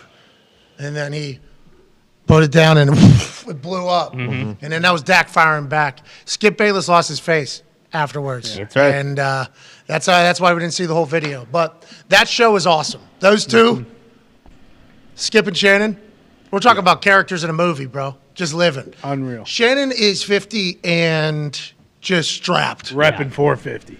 Somebody took a picture of him from one of the workout videos he had posted and said, Shannon's not lying. I do not think any of those guys wanted any problems. Steven Adams was the only one that could have potentially put up a fight. Yeah, they were eye to eye. I think they were. Shannon would have got it right to the ground, though. He'd tackle him. That's Bingo. one of those big Single lanky leg, guys. Big tree fall hard. Dylan Brooks said in a sweet black tank top. Yes. I don't know if you saw the That internet. was A lot of yes, people please. making fun of him, saying, "Why is this guy dressed like Dean Ambrose after the game?" I thought it was GTA. the GTA I starter, saw the starter G- outfit. I didn't know if it was. I didn't hear the Mox compliments. Oh yeah, very funny. But I did see the GTA ones. He just called a regular pedestrian or something Yep. like that, Shannon Sharpe, which I guess he did have a ticket. He was in the stands. Yeah. And we need to know that not everybody can do that. No. That's the issue, right? I think that's what everybody gets scared of. You see Shannon do something like that. Sure. Other people who have money Yep. think that all of a sudden they're a part of it. And it's like, let's remember, Shannon Sharpe is Shannon Sharpe. Okay? You are not. Let's remember that. Especially Okay. out None of there. us. None of us. Nobody. None of us are Shannon Sharpe. Yes. Gronk. But there's a lot of people out in L.A., to Ty's point. Yeah. You know. Drunk asshole who's sitting courtside, who's a little sawed-off prick who thinks since he's down there, yeah, actually, you know what? I'll go say fuck. I'll go say fuck this guy right to his face. I don't care. That'd be funny if both the Lakers and the other team beat the shit out of somebody. That'd be sweet. That would be. This guy's not with us. Shannon, though, everybody was like, whoa, hold on now. How about the security? Shannon had his arm around him. Any moment, Shannon could have just flipped that guy. Yeah. Oh, yeah. All right. See you, pal. Happens in Indy all the time. I mean, LeBron's gotten someone kicked out here, and then There's a lot of escorted out. a lot of them. big. Then Nurkic, there was one of the centers for the Portland Trailblazers, like spiked this dude's phone. Was yeah, it that you was or awesome. Bruce? Was it you or Bruce? Bruce Bruce was almost. trying to get kicked out. Yeah, he got the little ticket. Him and TJ Really? McConnell have Yeah. a true rivalry. He got a yellow card, pretty much. Yeah. Arenas, Bruce? NBA arenas have yellow cards, I guess. Bruce got it that said, like, one more time, you're fucking out of here. You're heckling What way was he too- doing? Heckling, I think, right? Yeah. Yeah. Yeah, I was talking shit to TJ, and it was like on an inbounds play, and I knew I got him with whatever I said, and he just turned and looked at me and just started going back and forth with me for probably 3 possessions, and then he told the ref, and then the ref told security, and then they gave me the little warning card, and we all went on our merry way. So Shannon probably got a little bit of the warning card. Yep. Sure. Yeah. Bruce and Shannon both got yellow cards. Some people thought what Bruce did, red card offense. Yeah. Some people thought what Shannon Sharpe did, red card offense. Officials deemed it otherwise. And Shannon Sharpe dapped up T. Moran afterwards. Right. Had a All laugh. good. Bruce made the mistake of going after a Pittsburgh guy who went to Duquesne University, which is always a problem. Go Dukes. Yeah. How about Bruce, though, knowing that you were going to say that because you also went to Duquesne and Pittsburgh guy? And Bruce said, I knew that I got him with what I said. He already laid the Yeah. I think they're friends What would you now. say to get him, Bruce? Yeah, they're boys now. They're boys now. They DM all the time. well, Bruce was really proud. I think I was saying that that he couldn't guard whoever he was guarding. Man, that really got Like, to him. hey, Reggie, he can't guard you. All right, there's somebody at the gate right now, has been for 10 minutes. We have not let him in. Let's get to a break. There's a future Hall of Famer that is not happy. That'll be joining us on the other side. Jeez Louise. Surprised he didn't just leave. Well, I think that's kind of what he was Or indicating. just fucking rip the gate open. Yeah. Yeah, he called me 4 times. Yeah. I do apologize. That's on me. It's on me. It's on us. We need a surveillance of some sort. Yeah. We do, but it's in weird spots. Over there, Doesn't make sense. over there.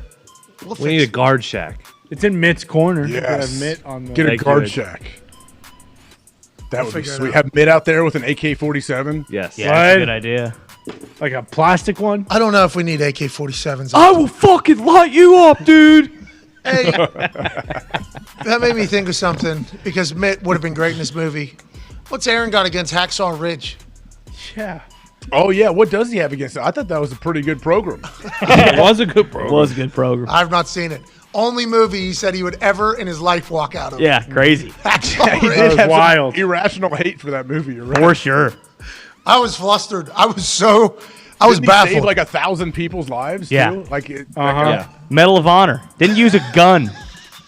Such bad acting, he said. Yeah. Well, he's Aaron nominated for couldn't 6 Oscars. Aaron couldn't take it. Aaron couldn't take it while he was watching it. It's just not believable. I love it. Respect. I believe, is he on show? I think he's on show tomorrow. Yeah, I think so. We're going to have to ask some follow-ups about Got to get Hacksaw to the bottom Ridge. of that. Did you see Don Batista's new commercial that was in the middle of the game last night? Oh, yeah. The movie, you mean? Dude, family driving to a lake house. Come on the kick drum. Yep. Come singing in the car, going to the lake house, jumping in the lake, and then all of a sudden we got a hacksaw, or we got a pitchfork type deal. And then Don Batista. That's right. Yoked I cannot up. let you leave this place. Families throughout history. All right, let's have take a been break. chosen. We got a pissed off Jock Hall of Famer joining us. Been sitting outside for 10 minutes. That is 100% on us. Be a friend, tell a friend. Adam Vinatieri's in 5. Take 5!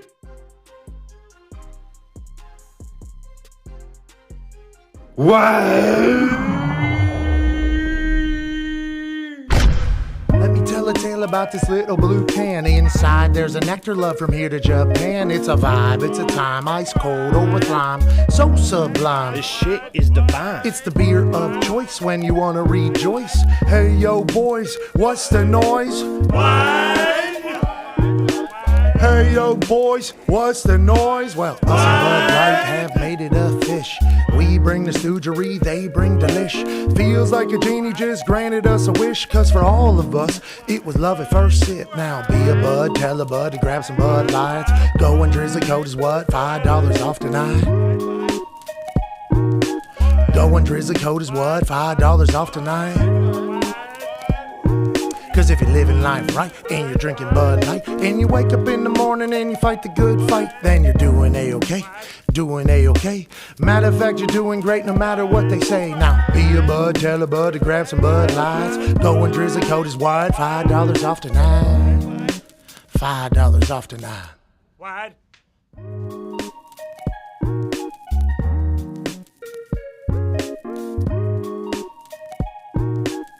Hey, we're up to something big. Hey, we're up to something big, AJ. We are up to something. This is the coolest moment of the history of my existence. I think people are going to be startled. It's a joke, and I can't thank everybody enough, honestly. I'm up to something.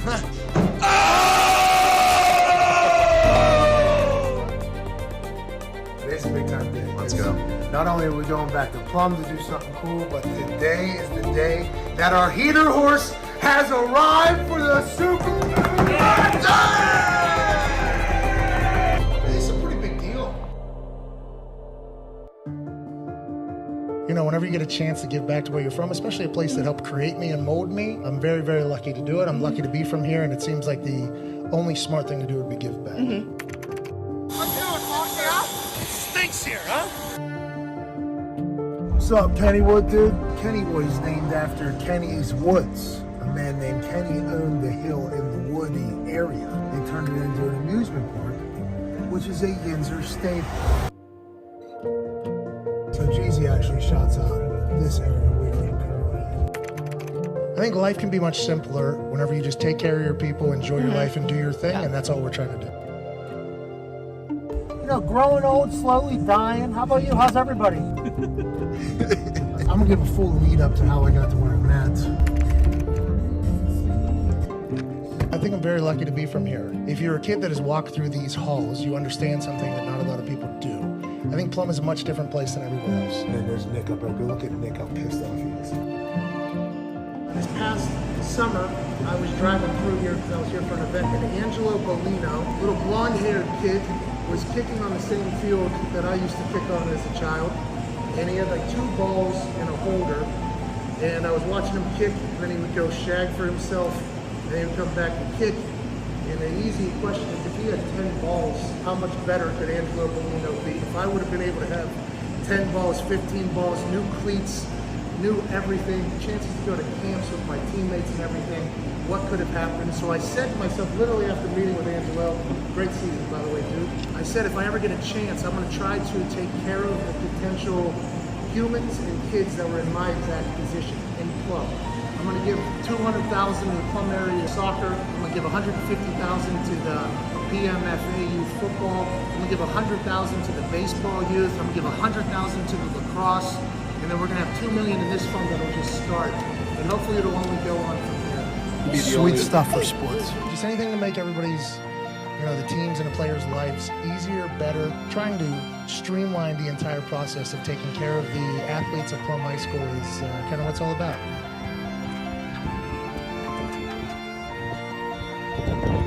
Hey, you too. Wow, dude, that was cool. All right, Narani, like the Indy. You're going to have a lot of people that have never accomplished anything in their life tell you that what you're thinking about doing isn't possible. Just because they don't think they could accomplish it doesn't mean anything to you. Cheers, everybody. Hey, we're all Mustangs here. Let's go.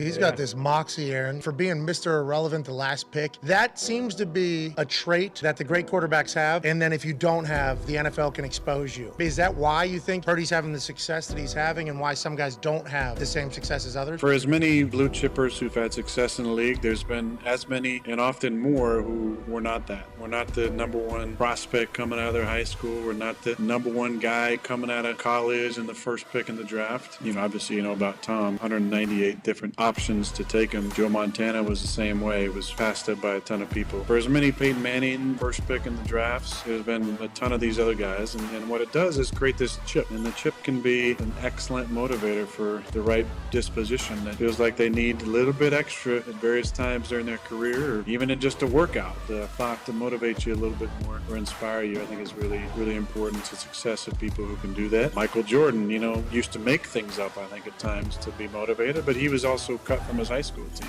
That's a pretty good motivator. But Brock was passed over by a ton of people. He went to Iowa State, I believe. He has a lifetime worth of slights that he can pull from. The moxie part, I think, is one really, really important thing. I love to use that word. It's hard to define what exactly that is, but it's that kind of it factor that encompasses, I think, a lot of different things. How you handle your day-to-day, like setting the huddle, bringing energy to practice, confidence, mastery of the offense, dealing with the media, dealing with your teammates, bringing people together, all those different things that make up an important part of the quarterback position that not every guy has. Some of it is just stuff you have, personality, likability, humor, charisma, all those different things, and some of it you can work on for sure. But he obviously has that moxie, and you can see it with his teammates. They love playing with him and hyping him up in the media and talking about him glowingly, and I have nothing but respect for the way he's played, and I love seeing the underdog. I feel like that was part of my career for a long time. Obviously different. I was picked in the first round, not the last pick, but I did go to junior college and dealt with that frustration that turned into definitely a chip I could deal with. And so a ton of respect for guys who deal with adversity and turn into a positive, and obviously Brock has done that.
Welcome back to the Pat McAfee Show on PMS Overreaction Monday. January 23rd. Today's show is presented by Bud Light. What? Easy to drink. What? Easy to enjoy. What? Bud Light is the official beer of the Pat McAfee Show, and they're bringing the heat for their first national program with us. Hell yeah. Bud Light is sending one lucky fan to Super Bowl 57. Wow. And you're not just going on, you're not just going to the game. You're also going on the field with their first ever on-field post-game experience. Wow. Yeah, that's right. On the field for Super Bowl 57 celebration. All you have to do is tweet the hashtag. Now, there are two hashtags here. Okay. The first is hashtag Bud Light Selly Sweeps. BUDLIGHT CELLY SWEEPS. Boom. And the other hashtag, easy to enjoy. That's TO, not the number 2. EASYTOENJOY. Nailed it. Mm-hmm. Not EE. Easy to enjoy, with a video showing us how you'd celebrate after the Super Bowl. You must enter by January 29th, which is actually the end of this week. Let's go. Championship Sunday. 4 teams, fans can be on. There's a fan from each fan base right now sitting at home. That's right. All you have to do is use hashtag Bud Light Selly Sweeps and hashtag Easy to Enjoy. Yep. And have a video of you celebrating how you would celebrate if your team won a Super Bowl. Bingo. And you said 4 teams, but I feel like if you're a Bills fan, you should probably enter this because you might never go see a Super Bowl with your team in it. So you might as well go when you can if Bud Light's sending you. Again, all you have to do is tweet the video with the hashtag Easy to Enjoy and hashtag Bud Light Selly Sweeps, and you could be going to the Super Bowl. Hell yeah. Shout out Bud Light, White. Bud Light, Also, go on Drizzly, use code WHADD, WHADD, for $5 off your first order of Bud Light. I've never used Drizzly, but I've heard it's booze DoorDash. Yeah. Unbelievable. To my left, your right, that's A.J. Hawk, all-time leading tackler for the Green Bay Packers and Super Bowl champion and college football national champion. The Toxic Tables here at Boston Connor, at Ty Schmidt. One half of the Hammer, Dahn. Cowboys 10. Diggs is here. And joining us now is a four-time Super Bowl champion, a first ballot Hall of Famer, and a man who is absolutely jocked right now, Adam Vinatieri. Thanks for having me on, boys. Thank you. All-time leading scorer in NFL history, too. Well, that needs to be talked about. Now, I would say all-time leading scorer forever in the 16-game era, because there's a chance with an extra game somebody catches you at some point, don't you think? I agree. I 100%. That extra game over the course of your career is an extra season or two less of playing. So I think ultimately somebody will probably get it. I never thought I'd get Morton's record, to be honest with you, but it's stack up a bunch of years consecutively and try to stay healthy and get on the field a bunch and play for a team that scores a lot of points too. Yeah, you're on the Patriots obviously for 10 years, and then you're on the Colts for 11, 14. Jesus. What? Yeah. That's 24 years. Long time. Fucking insane. Let's go, dude. So, I mean, you're going to have to play for a long time to catch them no matter how many games are in a season. They don't count playoff points, though. That's ridiculous. Which is when you were at your absolute finest. We're in the middle of playoffs right now. What are your early thoughts on how it's gone? And we got 4 teams left. Feels like they're the right 4 teams, Vinny. It does, yeah. Obviously the 4 teams that are still in it are great teams. They kind of at the beginning of the season was what everybody expected, the teams to be in it. There's a couple outliers that got to the play, looking at the Giants, how they made a great run. Unfortunately, they didn't play very good this last week, but I was kind of cheering for the underdog. I love seeing that stuff. But yeah, the 4 teams that are still left are great teams. It's going to be an amazing, championship, weekend, and then Super Bowl weekend a couple weeks after that. You always seemingly showed up in the big moment. It was cool to watch you kind of operate behind the scenes and on the field. You're a special individual, okay? Very special individual. Yeah. You're one of the most competitive humans I've ever encountered, and also one of the most detail-oriented humans I've ever encountered, and that's why you're first ballot Hall of Famer and the greatest of all time. With that being said, what do you need to do in the playoffs to not fuck it up, you think? Like, a lot of teams are probably going to lose this thing. Mike McCarthy last night with that last play. Now, obviously, that has like a 1% chance of hitting a home run anyways, and then Dak throwing 2 picks. Defense is incredible for the Niners. Nobody's talking about that. It feels like the right people show up in these big moments. Joe Burrow being one of them. What is it? Because you're obviously a guy that has it. Well, like you said, people overthink stuff and then they do stuff wrong. I think let's go back a little bit earlier, and as a San Francisco guy breaks a first down, don't go out of bounds, and you don't have to do it. So it's just the little things that you have to pay attention to. And I think the good coaches prepare their teams for certain situations. It's situational football. Every game is about that, right? So I guess for me, the coaches that make sure that every team and every guy, going all the way back to the 2001 season, the Patriots won 5 games in last-minute field goal, 5-game winners. So we were never blowing teams out. Hell yeah! But we just What knew year how was to, that for you? 6, I believe. 5-game winners, a lot of game winners. A lot, yeah. So point being is we didn't win a lot of games by huge margins. We just could stay in the game, not make the mistake. And then if you're in it at the end of the game, it's the team that can just literally be the most confident, most cool and collected, and not a lot of times in the playoffs, I feel like teams lose those. They don't win those. If you just play a clean game, you don't turn the ball over, you don't have a ton of penalties. There's 1 or 2 plays in the outcome of that game that's going to make the difference. And we don't know when they're going to be. You just have to make the play when it comes up. And then I think at that point, it's all about, the superstars shine and let them go out there and do their thing. Joey Burrow, seemingly that. AJ, your question for Vinny. Adam, during your time with the Patriots, what does Belichick do there to separate himself from other coaches when you talk about in-game, game situations? How does he do that to go above and beyond? Well, I'm going to even take it a step earlier than that and go to what Bill Parcells did in my rookie year. Big tuna. The big tuna. He's on the 33rd team. That's right. That's right. He was my rookie year. We made it to the Super Bowl. Lost to your team, obviously, when Brett Favre was there leading the pack. But he always said, listen, I know it's the Super Bowl, but you're just trying to beat the team on the other side of the field. If you start thinking about Super Bowls and what it means, then it gets really big and gets kind of overwhelming. If you're just really concentrating and saying, I'm not trying to win the Super Bowl. I'm just trying to beat the whomever, right? The team that we're playing this week. This game. And then you prepare that way. I think it keeps it all in perspective a little bit. Obviously, the hoopla and the fireworks and all the crazy stuff that goes into it adds excitement. But, AJ, you probably know better than anybody. You get out there, the first series, you make a couple tackles, the pads start popping.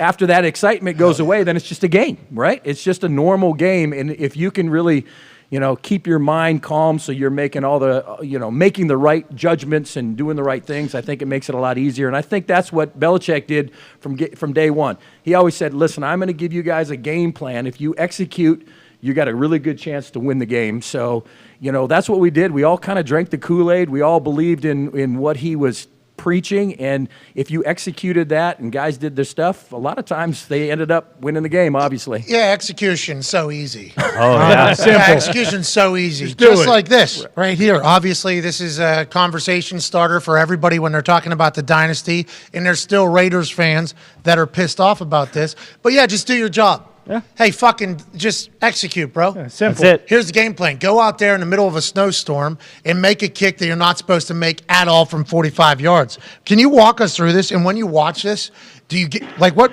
Do you remember this moment right here in your head? Were you scared to death? Were you fucking pumped? Were you trying not to think? Were you like, holy shit, how am I here? What were you going through the entire thing? I would say I was probably more scared to death as I'm watching the Tuck Rule review and realizing, holy shit, we get the ball back. Oh yeah, by the way, it's coming all down to you, man. This is what it's going to be. So at that point, once I got out on the field, I really had 3 thoughts. First and foremost, try to attack the ball, but stay light on your feet. Just like anybody, you're running on ice. If your cleats don't stick, you're falling on the ground, and then the ball's going to end up hitting your center right in the back of the head. And don't game need over. that. Don't need that. Hold on though. Let's talk about this at the bottom because it's very prevalent to what was going on with Maher. Missed 4 of the last 5 field goal attempts. I never heard that before. Is that real? I don't know. Evidently, it is. If they've got it up there, I didn't realize that at that point. We don't know what the bottom of that graphic says though. We have no idea. That might be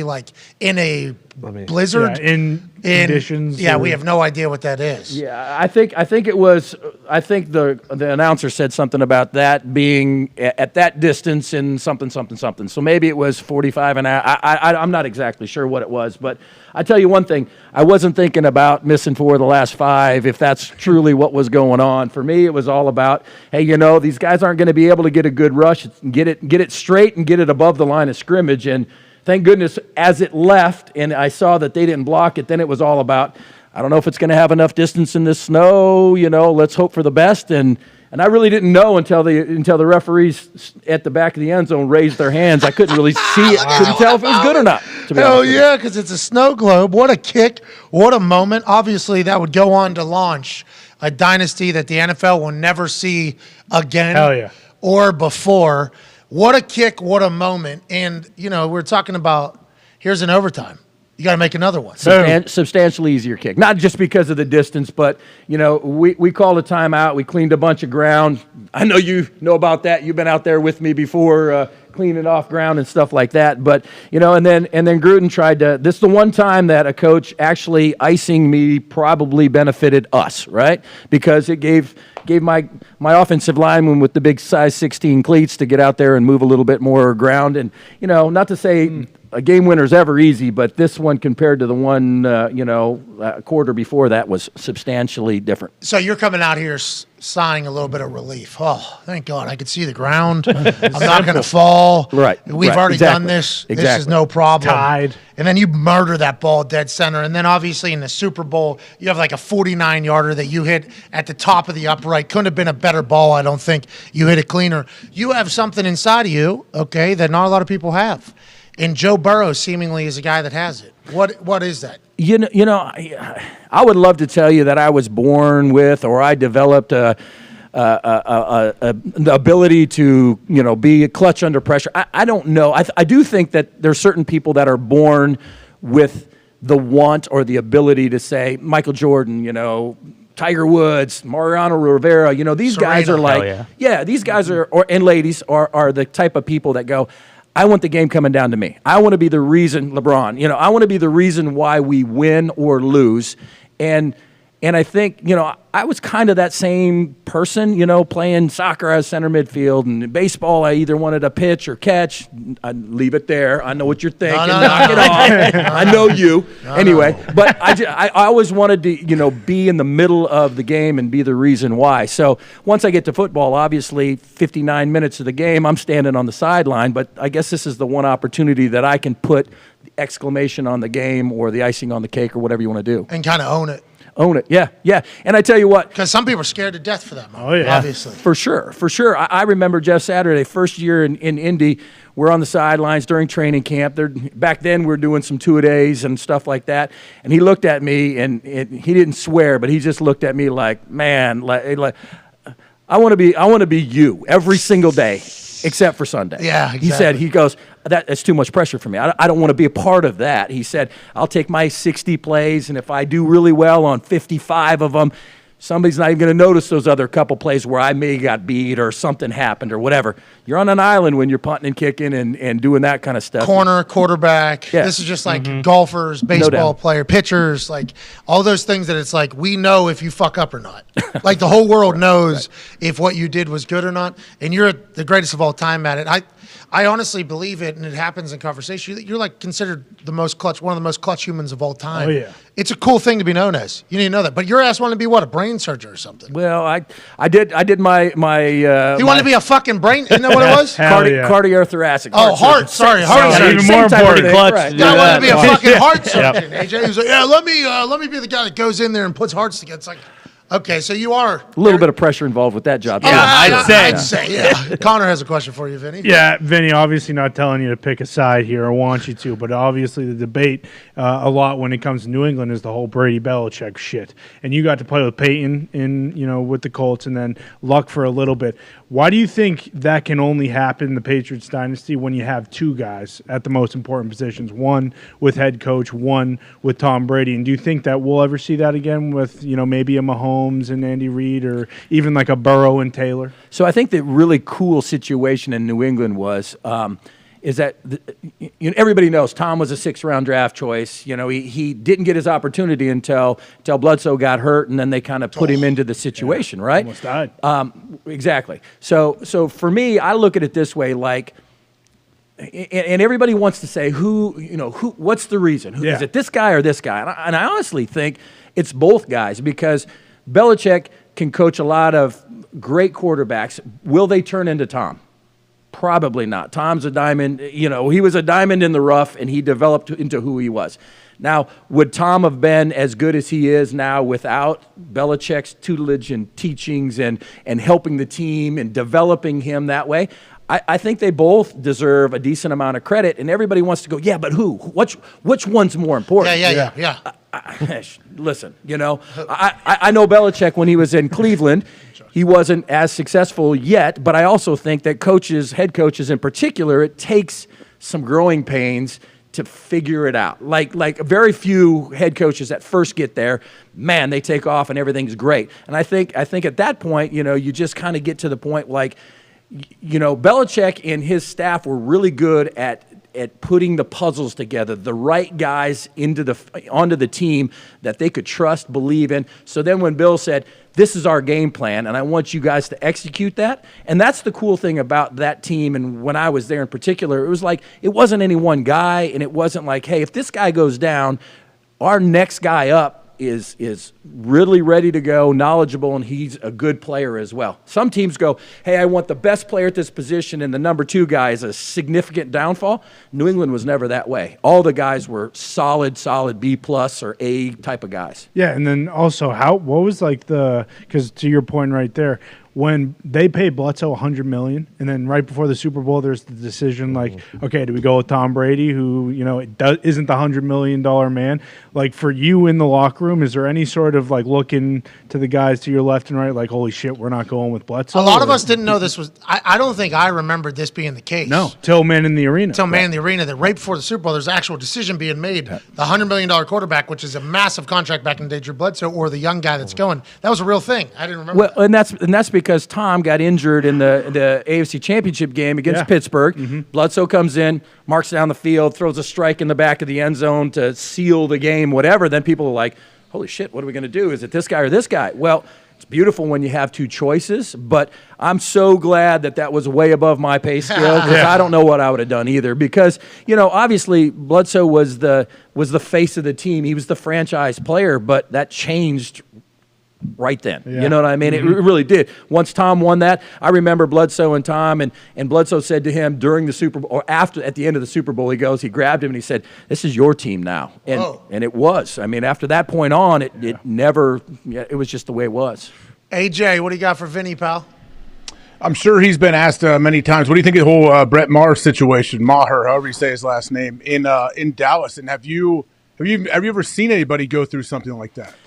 We've any kicker that's kicked has gone through a time where you're just sitting there going, I know what to do, but I don't know why the hell the ball's not going where it's supposed to do. You know what I mean?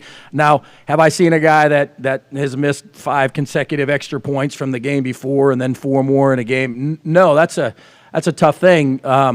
Honestly, you know, at some point, for me, I miss a kick and I go, man, I want to get out there and like get that monkey off my back right away and just put it behind me and just keep moving forward.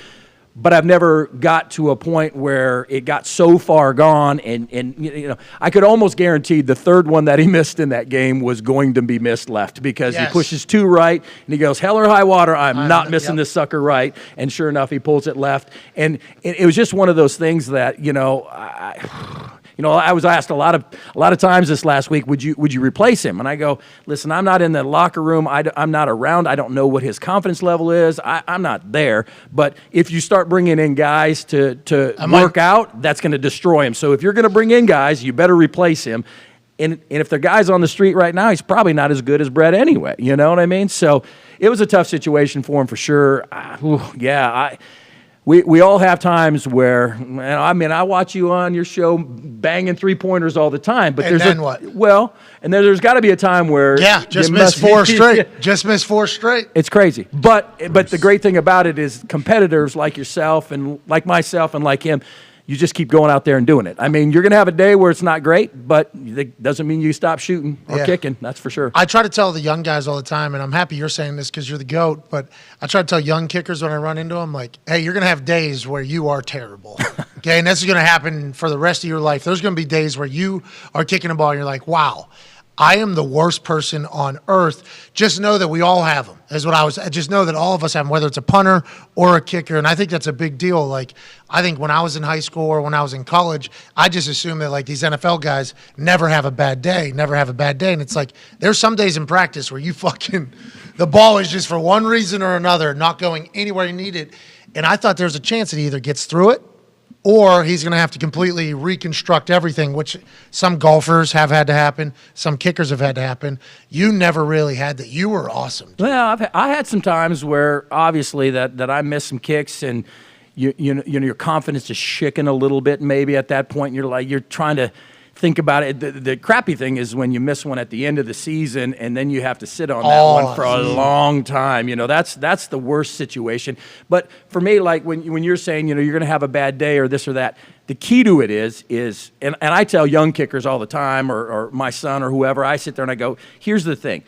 What you consider your bad day, I said, as you develop and you get better and better, that when your bad day is still a pretty damn good day, that's when you know you've made it to the next level. And I know in practice, you might punt one ball that you're not happy with, or I might miss one kick. And I'm pissed because I'm like, it's supposed to be perfect every single time. And I think that's what separates good from great or great from whatever, because when you get to the point where the 99 out of 100 isn't good enough, then that's the level that you have to try to get to an elite level, I think. You're awesome. He missed one kick. It was we're going to the other field. Let's kick 10 more. All right, here we go. I've seen you do that too, buddy. I've seen you do that too. We're talking about you here, pal. Right. You're the guest. Tone has a question for you, Vinny. We just pushing weights, or is it diet too? What the fuck's going on? Yeah, bro, you look fucking ridiculous. Yeah, that video you put on the internet of you and AJ getting after it. Hell yeah. You are so fucking jocked, dude. Look at you, bro.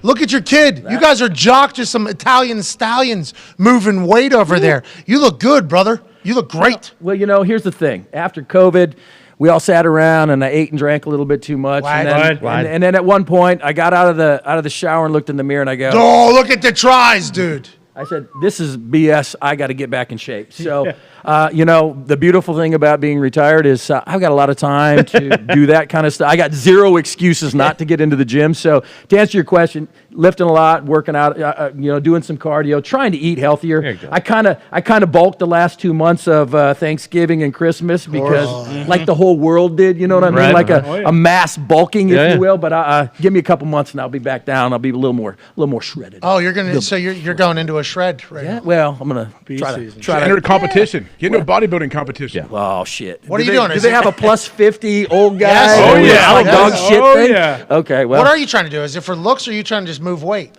you know, it's never been about like how strong can I get. I just want to look good. I want to look better naked than I do with my clothes on. If that makes sense. There you go. All right, Vinny. Whatever. Noon is calling. Hey, seems like it's working out. Yeah. I don't know if we'll ever share a shower again, but I'll give you a little judge. How about there's a lot of things going on right now. You talked about Jeff Saturday there a little bit ago. He comes in as the head coach of this Colts team. Obviously, they beat that shit out of the Raiders. Hell yeah. And he had tweeted weeks before that this Raiders team is not good at football. So he knew that he was going to beat them or whatever. Then, obviously, what happens against the Cowboys, 33-zip in the fourth quarter, end up losing. Then the Vikings game, biggest comeback in the history of football or whatever, 33-0 at halftime, they go down. What's wrong with the Colts? And do you think Jeff Saturday still wants to be a head coach? And would you pick him to be your head coach? Lots of questions there. Does he still want to? I believe he still does. I think he would like to have an opportunity where he's got a multi-year commitment and he can actually make some changes. You come in as an interim coach, you can, even if you see things that are broken, I'm not sure how much leash you have to actually do what you need to do. Hey, this guy needs to get cut, or we need to do this or that. I don't know if you even have the ability to do that. So at that point, you know, and I hate to say this and people will kill me, but I don't know. People will kill you for it. Well, right. But I don't know how much of a difference he could have made. You know, could they have won a few more games? Sure. I think the Colts have solid players, good athletes, good The players. roster seemingly good. I just think that the leadership part may be suffering just a little bit. And I've always been around teams that had, and it sounds dumb because the National Football League is all about alpha males, 100%. But I had the alphas of the alphas leading teams that I was on, right? I remember the Willie McGinnis of the Patriots way back in the day. He would give the old, hey, fellas, we're lifting at 6 a.m., but we don't have to then. That's when we're doing it, right? And his group of guys would be there. And if everybody's there on time, the last guy there, even though he got there at 5:52, he's getting dog cussed because he's late, right? So that's just a different type of mentality that puts to the next. Dungy was a great coach, but he wasn't the dictator, right? He was a dad, he was a brother, right? Peyton was the guy that was like, listen, you're going to do this or you're going to be gone, right? And I just don't know if they have enough. Are there any of those people left? I think Joe Burrow is. I think Joe Burrow is one of those guys. Correct. I think there's a lot of accountability coming directly from Joe Burrow. Now, he might go about it a different way than other people do, but I feel like he's a guy. It does seem like we don't have that guy. What's that all about? We just need more leadership, I think. And that's me. And it sounds easy. I'll just find some guys that got good leadership. You can find guys with talent all the time. That's what the draft is for. That's what, combine to see who's got talent. Talent, I'm not saying is easy, but there's lots of guys with talent. Leadership is a whole different thing. And I think the teams, the Ray Lewises of the world, these kind of guys, and it doesn't, and I'm not talking rah-rah. It doesn't have to be rah-rah. Those are the worst, actually. But you have to sit there and watch this guy and go, holy sh! Reggie Wayne, when he was on our team, he was a great leader. He sat there and not only made himself the best as he could, but he tried to drag all the other receivers up T.Y. with will it. give like a direct quote about Reggie making him so much better. That's what I'm saying. And I just, and I don't want the guys there that are there saying, well, piss off, Vinny. I mean, I know. I'm scared to say that every time I know a microphone, but it's like, you gave up 33-0. You lose 33-0 in the fourth quarter. You've gotten a coach fired, numerous quarterbacks. Now, that might be an issue, too. No stability at the quarterback position, which is the most important position, so they might get sick of it. But it's seemingly they have a locker room issue almost. No doubt, and you're absolutely right. I always sat there, and I remember at one point sitting there going, man, are these quarterbacks really worth that kind of money? And then I saw when Peyton was with us, he went out, and we missed him the half a year, and that was the suck for luck year, right? That we didn't win a lot of games. And then I went, that guy is absolutely worth $50 million or whatever the amount of money that it is. Turns out he'd go on to have great success at Denver as well. Set records. Yeah. And Matt Ryan said he was okay being the jerk. Do you remember that? Yeah, being Whole a leader, entire- telling him what to do. Being that type He of was prick. Navy SEAL. Yeah. And here's the thing. It's awesome. But now he's got to have about 4 generals around him that helps put that home, right? Like any coach, if Belichick didn't have the guys believing and drinking the Kool-Aid, I keep saying that, but if they didn't have the guys that would enforce what he wanted, then there's a mutiny, and guess what? You're 2-15, and you're out the next door. You know what I mean? For the way I look at it is, you can be that, but you also have to have guys around you that are going to help enforce that. It's hard to build a team. Certainly is hard to build a team. Every team's trying to do it. There's only 4 left in the NFL right now, vying for a Super Bowl, which this man has 4 of them. Kool-Aid. You ever watch that doc on Jonestown or whatever? I did. Yeah. It was wild down Crazy. there. It was. Yeah. It was wild. It was very wild down there. Yeah. They did drink it too. Oh yeah. Well, some of them were forced to, but yeah, they all drank it. Yeah, it did seem like there wasn't a lot of other options out there. Well, yeah. What have you been up to? You watch movies? Just work out all day? A little bit of everything. I'm enjoying. Hey, listen. You kick balls anymore? I was helping Gronk kick a couple balls, so Yes. I actually did kick a few balls during that time. Okay, let's dive into the Kick of Destiny here. Kick of Destiny happening live during the Super Bowl. Third quarter. Adam Vinatieri, third quarter? I believe that's correct. Okay, here we go. We got a little I don't bit know more. if I should have said that. I'm not No, supposed to. now we know. This is good. Now we know. Third quarter, Kick of Destiny commercial for FanDuel. Live, Gronk has to kick do we know the distance? I believe it's somewhere around like 25 to 30 yard type of thing. Okay. So I know initially when we were doing the commercials and stuff, he said, hey, man, I kicked a 33-yarder in high school, so that's kind of where we started. And I mean, I love Gronk. He's a rock star. What's going on here? Well, stop it. He's a rock star. He's a fun dude. He's hilarious. What's going on here? What's up? I don't know. I'm excited. There's a butt. Yeah. No. I said, but with all of. He's got a million Super Bowl moments, but he's never kicked, during a ball during the Super Bowl. So the butt comes. He's an exceptionally good athlete, but he's not a kicker. And if anything from 2 weeks shows that kicking at high pressure situations is not as easy as we all think. So do I think he can do it? I watched a bunch of kicks, and he got better over time. Does he need to continue to work? Absolutely. Are you really coaching him? Are you sending him videos? Let's go. We've talked a few times since the stuff, and I'm going to be out there standing right next to him. So hopefully, come on, man. Who's holding for him? Are you holding full operation? Or? It's just on it's just being held. No, it's no snap hold kick. No, that's a whole nother situation. So no, it's just off the ground, let's go. But it'll be exciting. All right, here we go. Come on, all right, Vinny. I didn't know that you're taking this as like a coaching gig, though. Yeah, but hey, man, have you ever known me not to try to succeed and try to help us win? That's Let's right. go. And great acting in that commercial. Oh, yeah. I thought you guys actually crushed it. Yeah, that was sweet. Yeah, it was good pretty commercial. Fun. He's a fun dude. Like half the time, I didn't know if he's joking around or being serious. He's a hell of a good actor because I'm cracking up half the time trying to stay serious and do that stuff. But it was a lot of fun. FanDuel, obviously, you guys know they're an awesome company. They did. I mean, it was such a fun experience being out there and being part of it. Hell yeah, we're happy you're a part of the FanDuel family. Yeah. I mean, he retired for a lucrative acting career, so he better be good. That was the thought a couple of years back. He returned and played football again. You think he's going to play football again?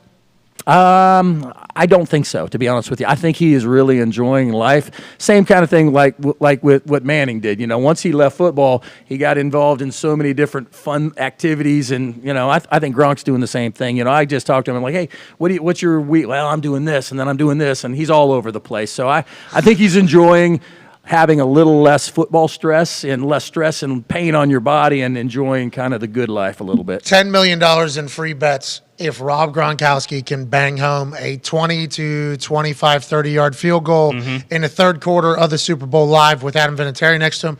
We assume he's making. Rob. For sure. He's Rob Gronkowski. That's right. You have to assume. Absolutely.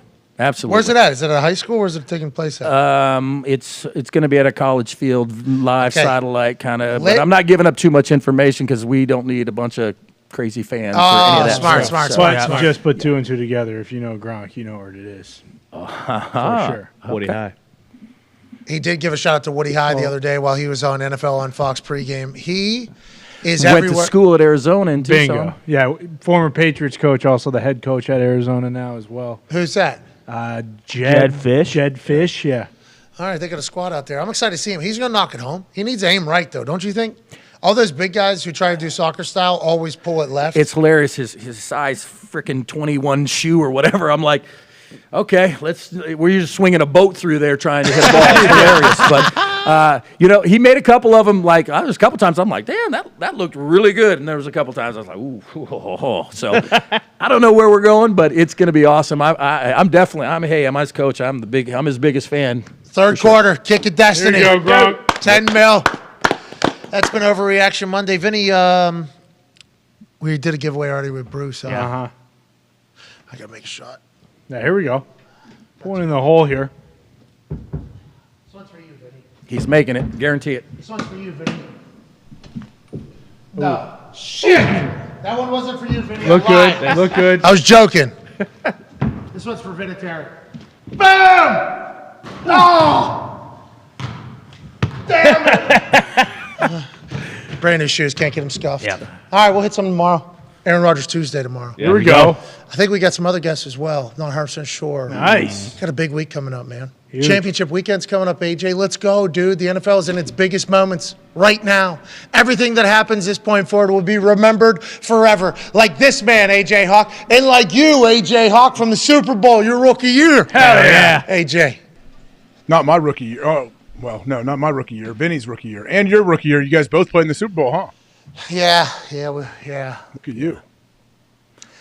Vinny, how do you feel about that one, going in your rookie year to the Super Bowl? How'd that feel? Are you talking to me? Yeah. That was unfortunately, my rookie year. Well, the most hilarious thing about it is everybody wanted to talk about, hey, what do you think of Scott Norwood? What do you think of Scott Norwood? What if it comes down to a kick at the end of the game? What are you thinking about that? And I'm like, really wasn't thinking about it until you assholes started talking about it. So, so they had me paranoid as hell. But, the thing about it is like it was – I didn't even get a field goal attempt. I think they ended up beating us 2 touchdowns, and it was just a bunch of touchdowns and extra points. It was, I had a couple, 2 or 3 extra points. But they – after who was it? Reggie White came through and tossed Max Lane and stripped the ball out. That was kind of the beginning of the end for us. But we gave her hell. We just didn't have enough to get them. But it was exciting, and I was thinking, man, rookie year, this is easy. We'll be back again next year. And it took 6 years to get back. So the second time, I definitely soaked it in and enjoyed it and kind of thought about it a lot more than I did in my rookie year for sure. Yeah, I just assumed we're going back every year. A couple years later, we're almost completely defeated. You remember that? Life came at us quick. Life came at us real quick over there. Shit changes quick. Real quick. I did not appreciate the moment enough, but I enjoyed the hell out of it. Yeah. And a lot of people get blamed for us losing that game.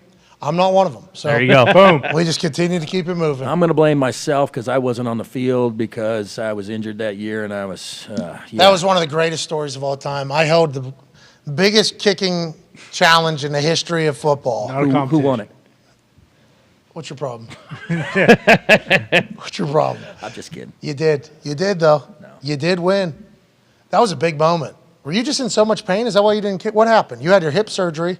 Then something happened. And then I had 3 surgeries that year. Hip surgery, and then rehabbing. I tore my meniscus, had that fixed, and then retore. And then I had another surgery during our bye week, and I just couldn't get back at it. Jesus. I know, soft. it was pansy. Yeah, so soft, bro. Unbelievable. He was trying to kick, his fucking leg just falling off. Yeah. Jesus. Bill Polling's like, there's no way you should be kicking right now. Wish you were, though. Matt Stover, good guy. Learned a lot from him. You know what he brought into the world, and now that we have you here, we should definitely talk about this because this has been a conversation in the last couple of weeks.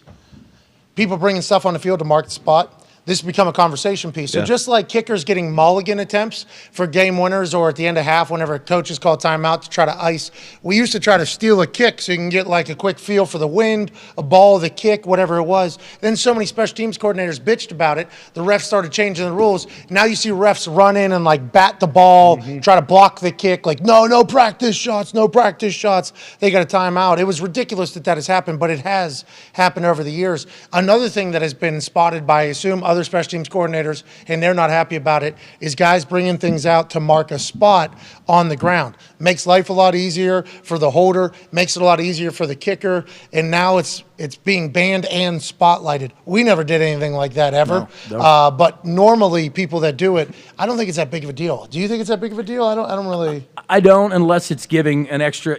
Obviously, if there's something that gives it elevation so for or people something, that don't that's know, a different story. They're bringing like a piece of tape out that like will stick out in the grass, and it's like, hey, that's the spot. So the kicker can just mark off its steps from the spot. The holder doesn't have to have their hand down, doesn't have to do anything. And then whenever you catch the ball, a lot easier to find that spot because there's obviously a target there that you're putting the ball down on. They're cracking down on that now. I actually watched a ref at a Colts game walk up and grab a piece from, I forget who was doing it.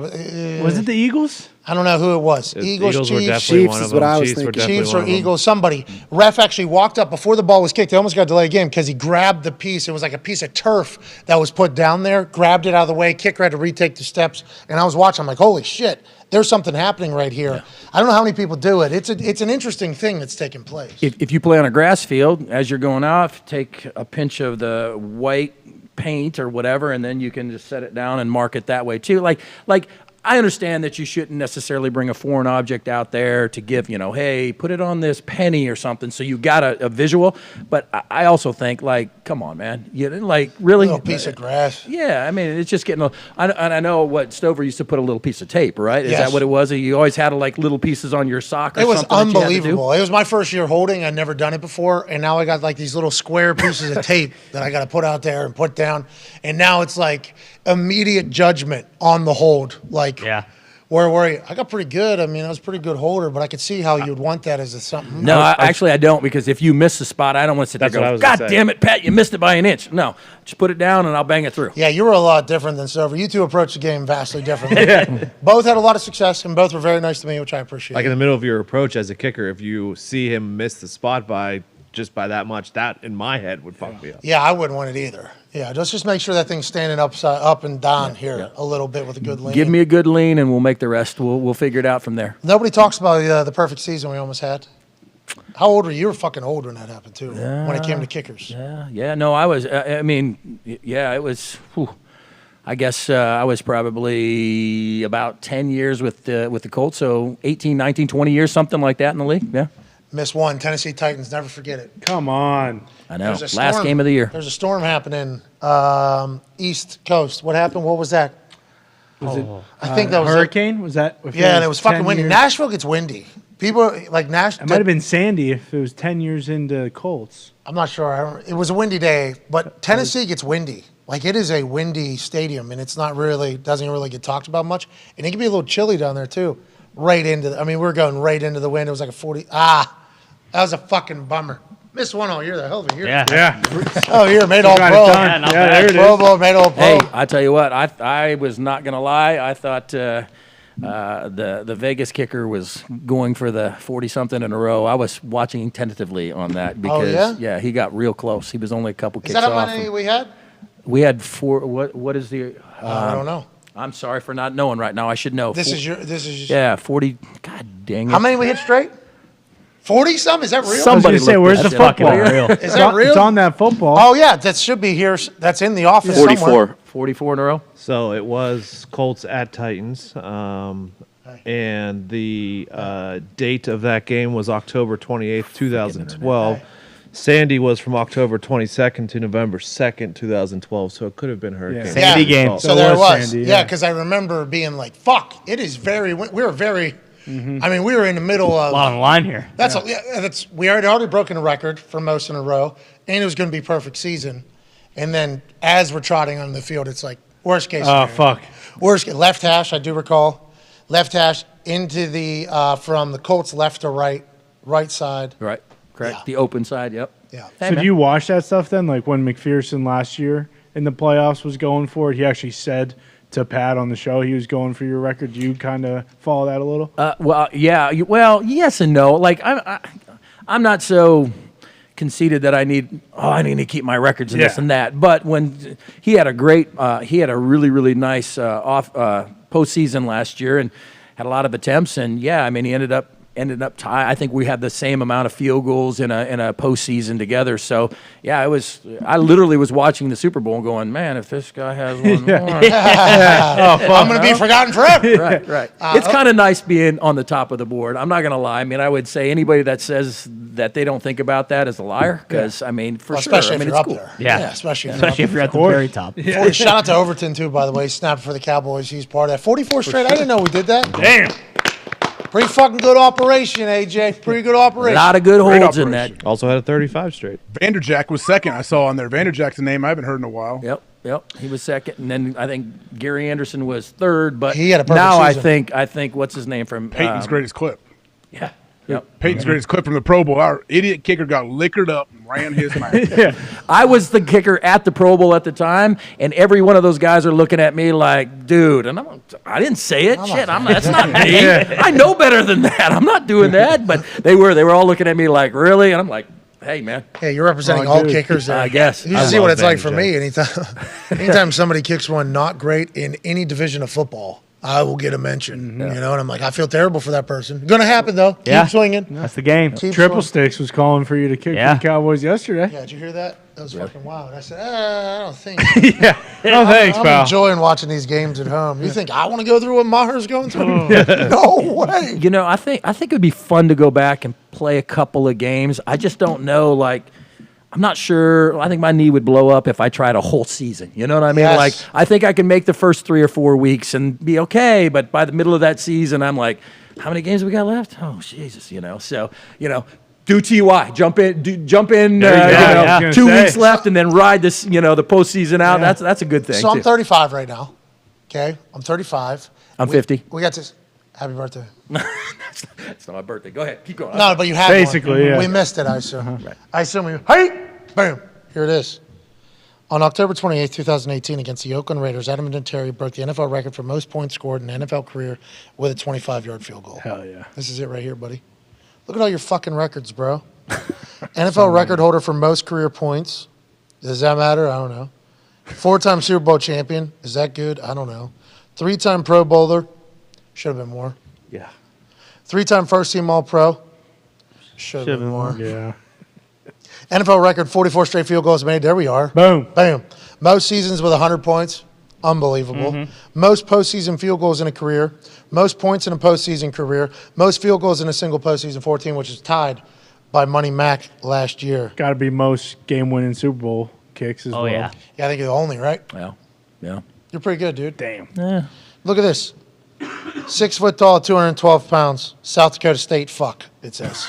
Yeah, right pretty there. Good. It should say that. pretty good. Good looking 212. Hey, great look. Yeah. Well, yeah, where are you at right now? You're 240 right now. 235. 232.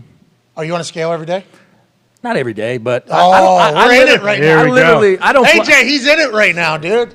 Just trying to look like you, man. Just trying to look like Look you. at this dude's traps. Look at your shoulders. What are you doing for shoulders, man? You look good. Yeah, you're doing a lot. We're doing a lot of this stuff Everything. right We here. saw him in the Everything. video. A little bit of everything. Yeah. A little bit of everything. Yeah, because like the hoodie goes straight. It's shoulders to head. You know, so the hoodie sits on there. So whenever you just look at him from here up, it's like, look at the fucking just block of meat this guy is. Yeah. But then you zoom out, you are yoked right now, dude. You look unbelievable.